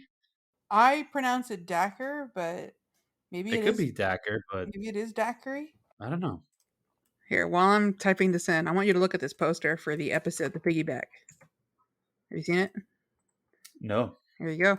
Oh yeah, nice. This is a fan made poster, or No, that's the poster. Netflix made it. whoa! I need this. It's so cool, right? So for the listeners, this is Vecna's haunted house with his tendrils coming down. The haunted house is upside down at the top of the poster. The tendrils are coming down. There's Demobats, and then Eddie at the very middle and the bottom, just rocking out. Flames in the background. Chapter 9, the piggyback. Oof. That's so good. I saw some good fan art, some very good fan art with Eddie, and it kind of looks like that. It looks like so picture that picture of Eddie like head banging, but the house isn't there. But like the lightning is striking in the background, and then there's bats swirling around him. Yeah. Oh, that moment, that moment is forever now. So I did just hear how to pronounce the name. It's Uh-huh. Dacre. Oh no, I wish I didn't learn that. Dacre Montgomery. Dacre. He needs a Y in there. I think Dacker sounds a little bit. He's got two consonants. That should make it a short, not a long, right? Dacker? Dacre? Dacre. Yeah, Dacre Montgomery. Huh. Well, all right then. But yeah, so that's what they did in season 2. They were like, "Oh, we really want more reasons to work with Dacre." And so that's why they brought him like back on set to do some of those scenes in Max's head. Gotcha. What Ooh, I was thinking prediction time. What if Vecna gets into Dustin's head and that's where we see Eddie? Hmm. Would he have a reason to go to Dustin's head? I mean, I think he would cuz Dustin was the last person to see him ever and held him in his arms as he died. He might hold some guilt over that. Well, hold on. Does he need to go in anyone's head anymore? He already opened up the gates. That's very true, but isn't I feel like that's how he kills people is by going in their head. He could choke him. But like that's even how he did it with like from the beginning with his mom and his sister and Yeah, all the deaths in the upside down that you're well right. That is a in signature move. all of the ways that have been linked to him is he gets in their head. That's true. So I guess when they do fight, it probably will be a mind fight again, a mind Yeah. battle. I wish I could remember the movie, but where's the movie where their head it's an old I don't know if it's a horror movie, but it is like a thriller kind of a I think it's like these two psychics or telepaths are fighting and one of their head explodes. What? Where's If it's that? in the 80s, then the duffers are going to use that. Scanners. It's the movie Scanners. did it come out? 1981. There you go. The Duffers are going to use that as inspiration. And the head exploding. I'll send you this to watch it on your own time, but it really like it's something. They use a lot of practical effects Oh, the best head because explosion. it's the 80s. It's on HBO Max. And yeah, it's these two science fiction horror film. All right. It's a horror film. But yeah, it's I haven't seen the whole movie, but I was watching a video talking about practical effects in horror, and this is the movie that a lot of people hail as really good practical effects in horror, just like how realistic it looked. And yeah, it's the I only know it because it's the scene where these two psychics are fighting, and you're not seeing them fight. They're staring at each other, and the music is just building this wave kind of synth like sound where it's going like whoa whoa whoa whoa whoa, and it's building and building and building until it finally gets so high and one of the heads explodes. And I kind of hope that's how it happens with Elle and Vecna. You want to see Vecna's head explode? I do. I haven't thought about how Vecna would. Be defeated. Yeah, because after season 4, the way that I see it is that they put forward their best effort. This was Elle at her strongest. This was the team very organized. They had a great plan, but it wasn't enough. But is it, and I'll compare Infinity War again, but is it like how the Russos explained Infinity War and Endgame? Do we need the gang to be fully together to take out Vecna? Hmm.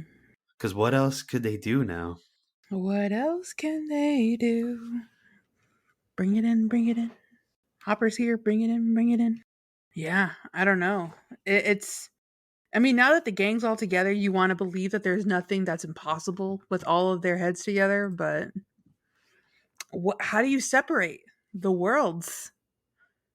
This was such a big feat that we don't even have all the answers to. So how did he manage to get it done? And do you think we're going to see a dragon? An upside down dragon? Wouldn't that be so cool? I want that to happen. It's very likely, but how can they take that on? I know. I don't know how they can take it on, but I would love to see that happen. That would be amazing, like foreshadowing from season 1, which we know they've been doing that. I just don't know on how grand of a scale they want to do it. Oh, and by the way, one of the things I told you while we were watching the episode, but my prediction is we're gonna see Elle fly.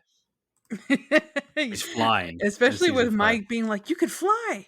You can move mountains. Yeah. Yeah. We're probably going to see her fly. And before that, I think Papa hinted at that as well.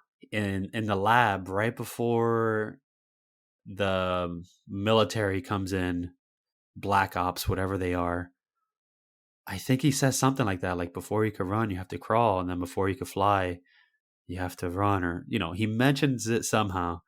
Like, I think she's going to fly. She's definitely going to fly. She has to fly with the dragon. Oh, wouldn't that be so cool? Yeah. That's when you bring out the Metallica song again with dragons. I don't know. I'm worried, Caroline. What if Eddie? What if these fan theories are not just theories of him coming Yeah, back? he's gonna come back, isn't he? I don't know. He's too loved. Uh, well, is it the Joe Quinn effect, like a Joe Curie? Is he the next Joe Curie? Yeah, definitely. This is a guy that came in one season and already took the crown from Steve the Hare Harrington. I That's saw, not easy. just to shift gears a tiny, tiny bit, I saw a lot of people predicting that Steve Harrington is going to die in season 5. That would be a big one. A lot of people. And I mean, like, even in volume 2, when it was kind of confirmed that somebody was going to die, Steve Harrington, the name was trending because everybody was saying, say goodbye. They're going to kill him off. Like, they're definitely going to kill him off. But not our Eddie. Right, Duffers? Right, Duffers? You wouldn't do anything to that sweet boy. Duffers? You're not saying anything. The Duffer brothers slowly closed their laptop. and stand up and leave. We've made a big mistake. A small smile on their face as they wait. I want to call out a few more scenes that I feel like we have to acknowledge. Call them out. We didn't talk enough about the running up that hill scene with Max escaping Vecna. Thank you so much for reminding me. That's such a great scene. I think all the uses of that song are really well placed. Yeah. I get why people like that song, and I'm one of the people along with it. I've been hearing it a lot. I like that song, Yep. It's in my and playlist now. it's in my playlist. I like the lyrics. I love that they even paid attention to that. That's part of her character development is part of her wishes that she could replace him because she feels bad that she's glad he's dead. That's true. And it's a really and then it's a really good song. It's so catchy. But the first time it's played and you can see that portal in the background and she's running towards it, man, I was so engaged. I was like, "Go girl, you got this." Wow. And then I think for me, obviously, like that you have to build it up. You can't just bring it out at the end. But I think the best use is the end. That part where they're killing Vecna and it's that slow motion throwing the Molotov, shooting him with the shotgun, 11 seeing the world fade around her. It was Yeah. amazing. Amazing. I thought it was such a good idea to have them come out of that trance with their favorite song. Yes. Yes. Like, come on, that's perfect. And That's and perfect. I've been seeing that tie into season 1 how like when Will was in the Upside Down, he wasn't Should I stay or should I yeah, go he now? wasn't taken out. Like he wasn't, you know, either killed or possessed because he kept singing should I stay or should I go? Well, he wasn't able to leave, I mean, but he wasn't killed. but Vecna style. he was never in a trance to have to need that song. He was just in the upside down. It's just a little bit it's a little tidbit that like he's singing his favorite song in the Upside Down and then in season 4 that's how you escape Vecna is by hearing your favorite song. You think the Duffers planned it that long ago? I don't think so, but I think that No. it is like a nice tie-in, It's nice. a little nod. It is nice. Remember when Max is purposefully trying to get in a trance under Vecna, and then she's having her good memories so that she can escape him? Mhm. So that's her inside her mind. And then Elle piggybacked so that she could get in her mind too with Vecna. But when they're fighting at the snowball, Vecna picks up Elle and tosses her through a portal that takes her to the red upside down, where is his house when he was a kid, the haunted Vecna house. Yeah. Um, yeah, what is that? Is that Vecna's mind, or is that another part of the upside down? But that part is all red, as opposed to like with the pollen in the air and blue and dark. Yeah, What is it? that's Vecna's mind because when Max was in her first trance, she kind of accidentally walks into his mind, and that's when he's got her for the first time, like in a chokehold, and they put her headphones on, at the graveyard. Yeah, that's the first time we see that. Yeah. Yeah, and it's because she accident like he's creating a bridge to go into hers, but she somehow walked over into his mind. And so when Elle is doing that and he throws her, he's throwing her into his mind. All right. I just wanted to confirm that. Yeah, that is two different places, Mhm. and then he keeps everybody trapped in there. Yeah. Chrissy, the other guy, and the other guy. Patrick and I don't remember Nerdy Boy. Sorry, Nerdy Boy. Did we like Nerdy Boy? He was okay. I didn't dislike him. He was very intrusive. He asked too many questions about Nancy and Jonathan. Yeah, I don't John like that. Nancy's relationship. Janancy's? John Nancy. Nancethan? Johnsy. Johnson's good. Is it okay if I gush about my favorite scene? Uh, Go ahead. All right, guys, listen up. The helicopter scene with Elle, greatest thing I've ever seen in my life. That is a really good scene. The camera work from Oh, her hand over her shoulder. I watched the finale today, the 2.5 hour movie. Uh-huh. But I'm like, before I start that, let me watch the helicopter scene again because that was awesome. Everything, Caroline, everything about that scene I love so much. They set it up so well. When he's supposed to snipe her, and then you hear the honk honk honk honk. Huh? What's that? Oh, civvies. All right, and it's like, yes, he finally made it to L. Finally. All right, switch back with the scope. Where is she? Where'd she go? All right, need to find her. She's already up. She already has a helicopter under control. And then it just It starts every shaking and they're missing all their shots. every scene, Caroline, every scene, like even Millie, like Millie, after 4 seasons now, like she knows she has like that face where it's like, Yeah. I'm taking you out. And it looks perfect. The head tilt, the hand movements are my favorite. The way she's twisting her hand around, and then the way you put the camera right behind the hand with the helicopter in the shot.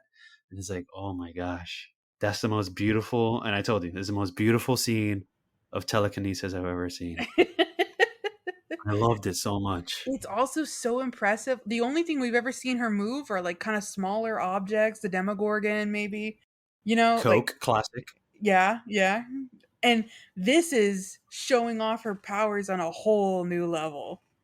That's your jaw hit the ground. Oh my gosh. Yeah. Like she's back and better than ever kind of thing. Yes. It's amazing. It's so beautiful. But that's what I'm saying. I mean, she had more training to do, but that's her very powerful, and they lost. So what are they gonna do for season 5 now? Well, this is their Empire Strikes Back season, so we need to see their Return of the Jedi season. Return of the 11 season. Is this a good thing or a bad thing? This is a very what? Why would it be a bad thing, You know, Tony? forest teddy bears. Tony, What? I want to put the record out there that I love I know it's your everything favorite of the trilogy. about Oh, Return of the everything about Jedi, Star Wars in uh, general. Episode 6. I know this is your favorite, but we're speaking honest here. We keep it 90 on Elbow Nudge, correct? Yeah, you wouldn't want to see some little upside down teddy bears. Yeah, that'd be cool. What were your other scenes, mister? The light bright scene. Oh, the light bright is so creative. I love that. How Yeah. she was writing the hi. That's another one where it's like, man, you guys really had this set up so nice. Because the lights has always been a thing in Stranger Things, and now they're communicating with it. Yep. That's Yep. good. And it's not like I even like the way that they've changed how they frame it. It's not this mysterious like, "Will, is that you?" It's like we're actually seeing them on the other side, how they're using it. Right. So now we know how Will used it. Yeah. And Making that was one of the my favorite scenes in season 1, too. Oh, that's iconic. So many people did that. Like the hanging up their Christmas lights with letters like that. Oh, well, even before that, I love how Joyce is just holding like a balled up Christmas lights. And then she's talking to Will, like, is that you? Can you hear me? And then the whole thing glows up. Ah, Amazing. good moments. Good mother and son moments in Season 1 season 1. is a piece of art. It I love is. I like this. I like season 2. Season 4 is on par with season 1, but season 1 is art. Oh, yeah, you reminded me. I didn't want to mention this because another reason why I'm holding this season so high is because, well, first of all, season 1, near perfect, pretty much. But also, I want to give credit to season 4 because they're balancing so many characters now. In season 1, it's our main crew, right? A little bit of Nancy, a little bit of Steve, Jonathan. Mhm. But it's not that many. And it's a very simple story. It's a mystery. Where they will go, what's going on. Yeah. Here, there's complex ideas and stories and so many characters. And I'll mention again Infinity War because I can't get out of my mind. Infinity War is my favorite Avengers movie and MCU movie because of that as well. I feel like you got to give credit to how they're balancing all these characters and making it work. And that's what they did here. They did a really good job, including the whole useless Russia plotline. Including that, I feel like it's so strong that you can even look past that. Yeah, it has its good scenes overall. Yeah, the It Katinka scene, of course, yeah. but and I will skip over it when I rewatch. I'm not gonna lie, but it's still an amazing season, and I want to give it credit for that. There's a lot that they have to write out and plan out, just like they've been talking about so much that the pandemic gave them more time. It makes me really excited for season 5 knowing that they've had time to write it all out and work out all the kinks. In the past seasons, like I think season 2 and 3, the Duffer brothers have admitted to making some mistakes and some decisions that they would go back on because they were really rushed for time with writing. They knew that, like, oh, the next season's coming out and however long, and so we got to start writing this. We got to start, like I said, they would start a season with just like 4 scripts and then write as production was going on. But now with season 5, it's done. It's written. Like they have it all planned out. And that makes me really happy for the story going forward. Me too. It has a definitive end. Yeah. I don't really have any more season 5 predictions, but just from what we're hearing, I'm glad there's going to be the main group of kids again. Returning the focus back to the main kids from season 1. Yeah, because I've missed them altogether. Mike got sidelined so hard, and not just this season, but Since also season season 2, 2, yeah. also season 3. It's not fair. But his story did line up with what's going on and inside of Stranger Things and outside of it being sidelined. I think it worked out very well. He feels like he's not necessary anymore.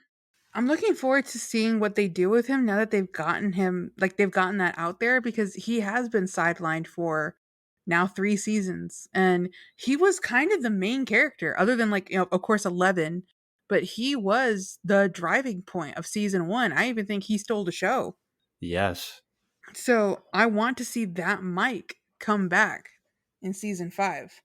Yeah, I really do want them to find a way to make them useful again because now the stakes are much higher.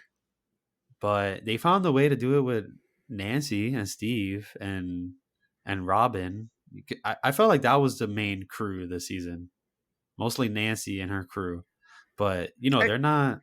I feel Yeah, like what? Dustin is always relevant. Dustin has maintained Yeah, his necessity each season. You need Dustin.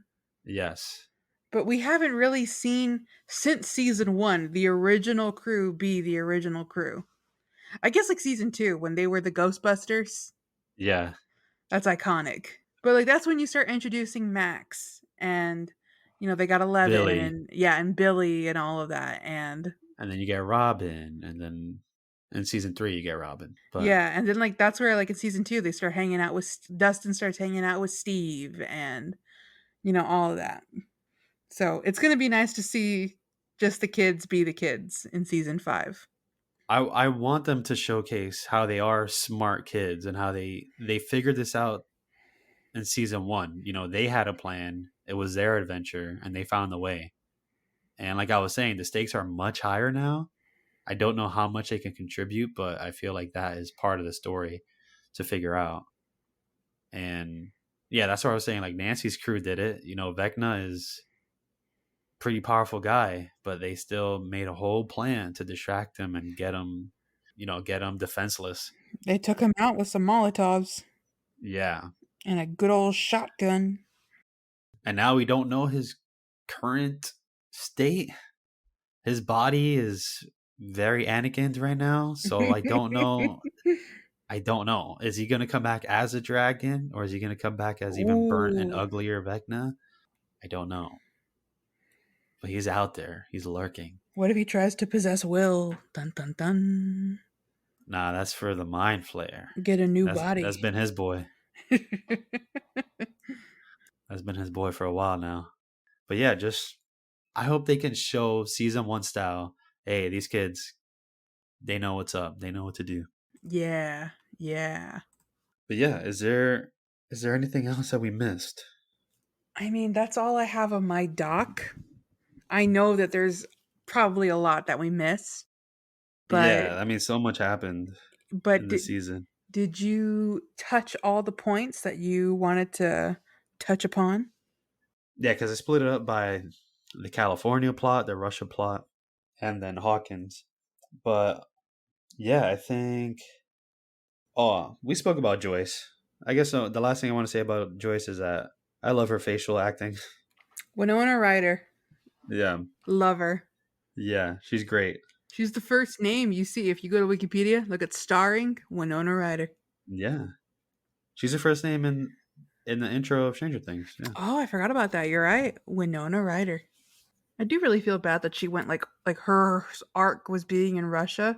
She's such a great character, and it just kind of feels like when you send your best character off to the grocery store so the others could have some time.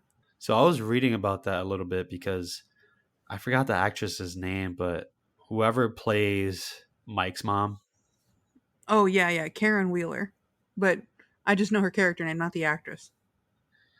yeah, she gets a pretty high billing in the credits. And apparently she was supposed to have a much bigger role in the show in general, not just season 4. Wow.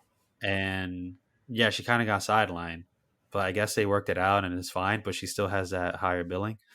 I think it's the same for Winona where she had a very, she had a big presence in the show for this season, but it didn't connect to anything, it didn't really matter much. And I think that's really the only way you could keep her in it, because if she was just in Hawkins, she has to be this, yeah, she basically has to ignore the kids or else they can't go on an adventure.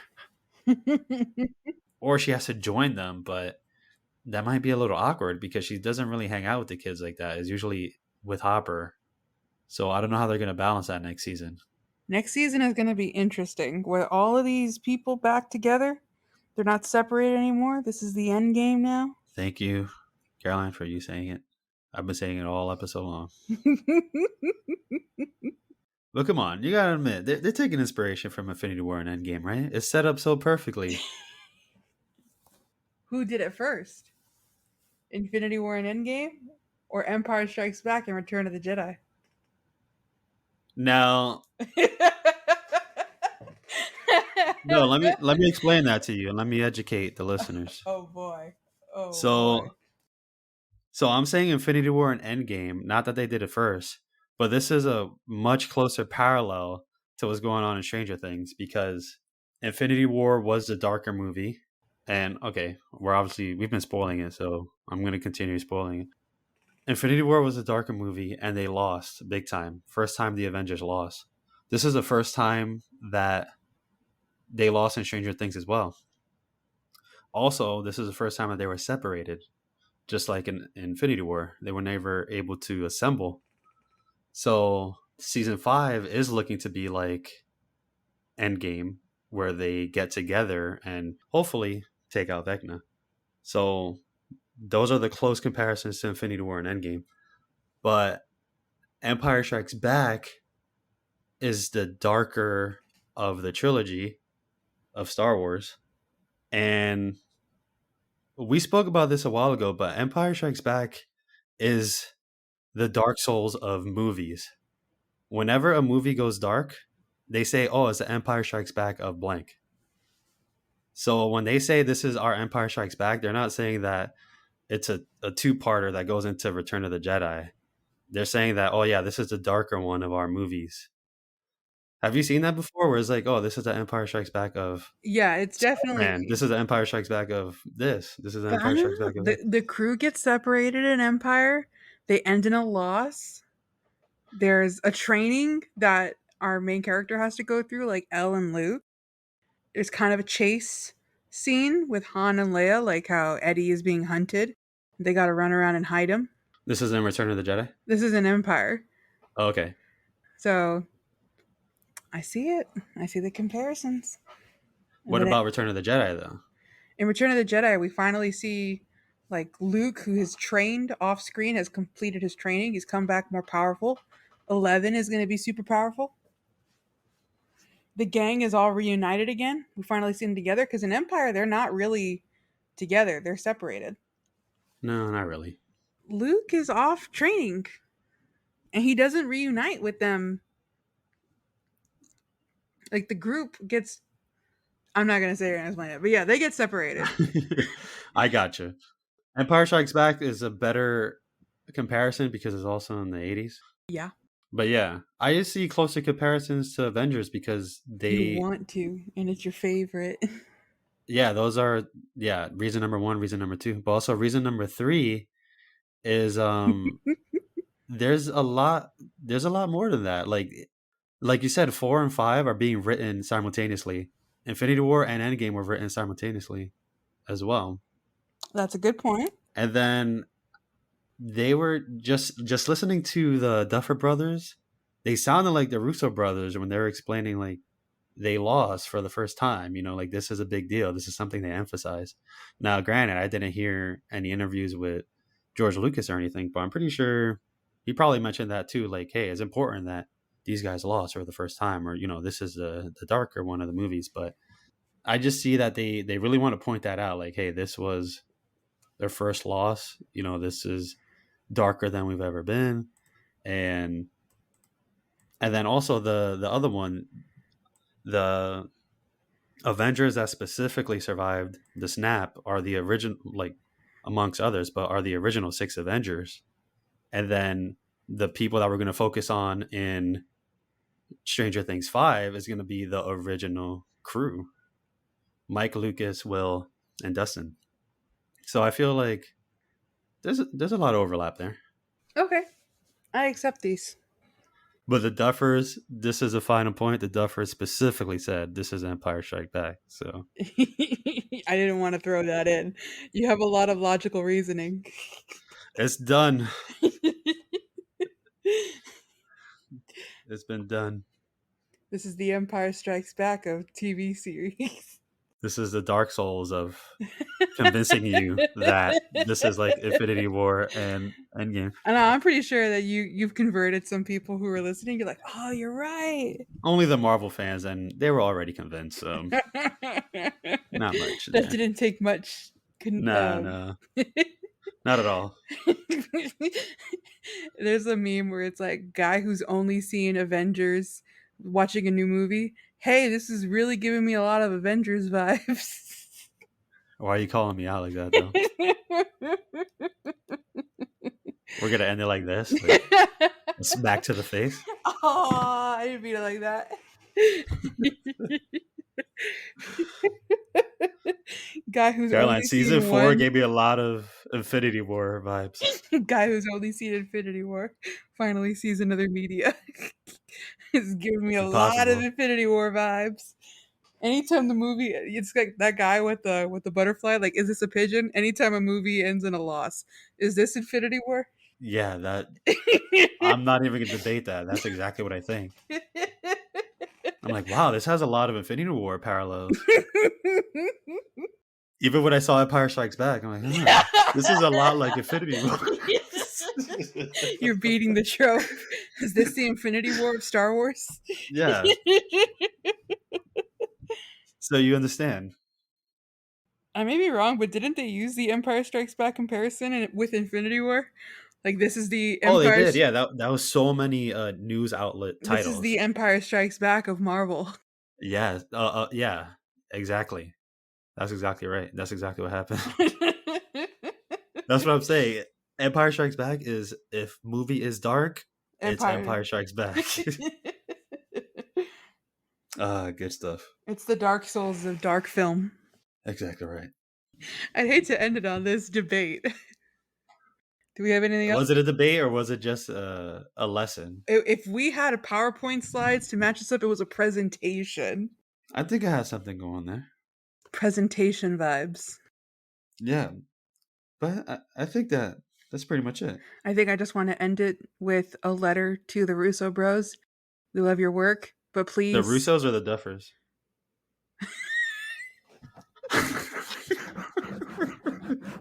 You know, this conversation is reminding me a lot of Avengers Infinity War. It's late. I had Avengers on the mind. So did I, Caroline. So did You I. always have Avengers on the mind. That's the That's my difference. secret.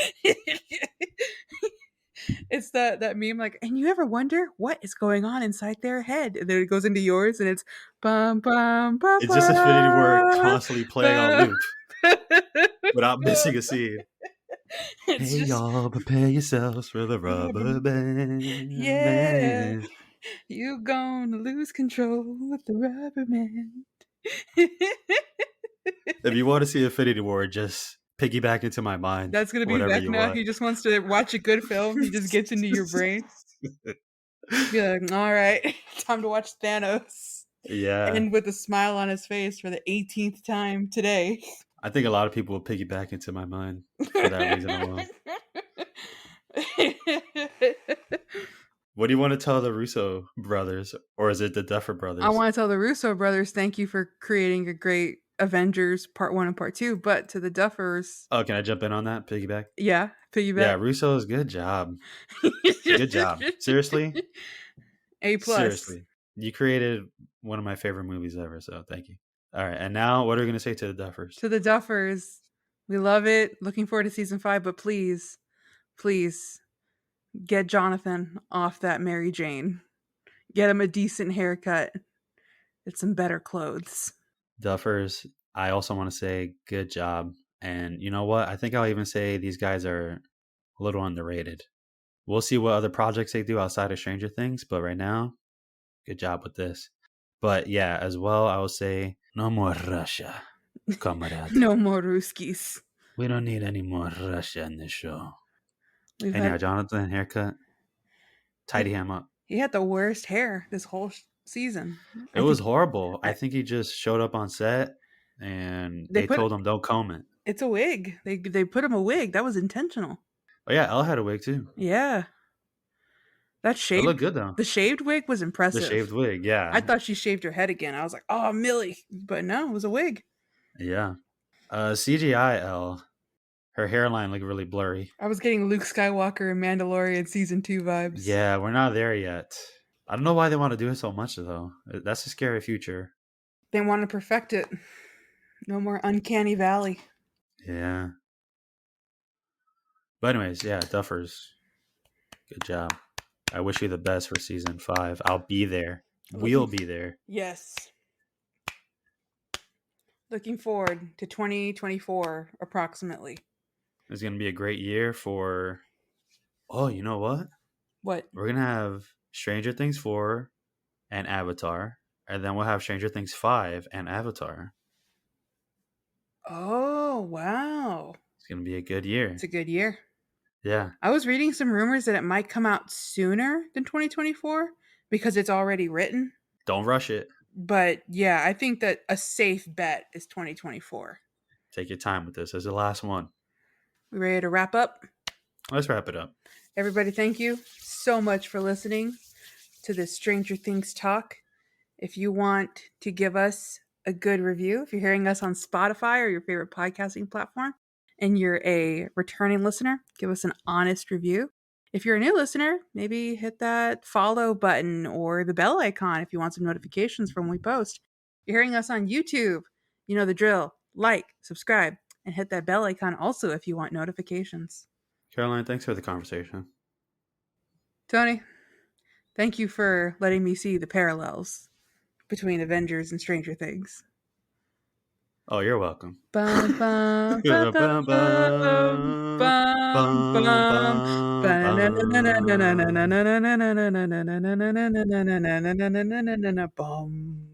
Bum, bum, bum. Bum. What am I doing? How far are you going to go with this? Bum, bum. That's the Batman. All right, yeah, that's what I got in my head. Turn around. Look at what you see. In her face. The mirror of your dreams. Running up that road, running up that hill. Come on, baby. Come on, darling. Here we stand, worlds apart, Hearts broken in in two, two, two, two. two. All right, that's enough. Goodbye.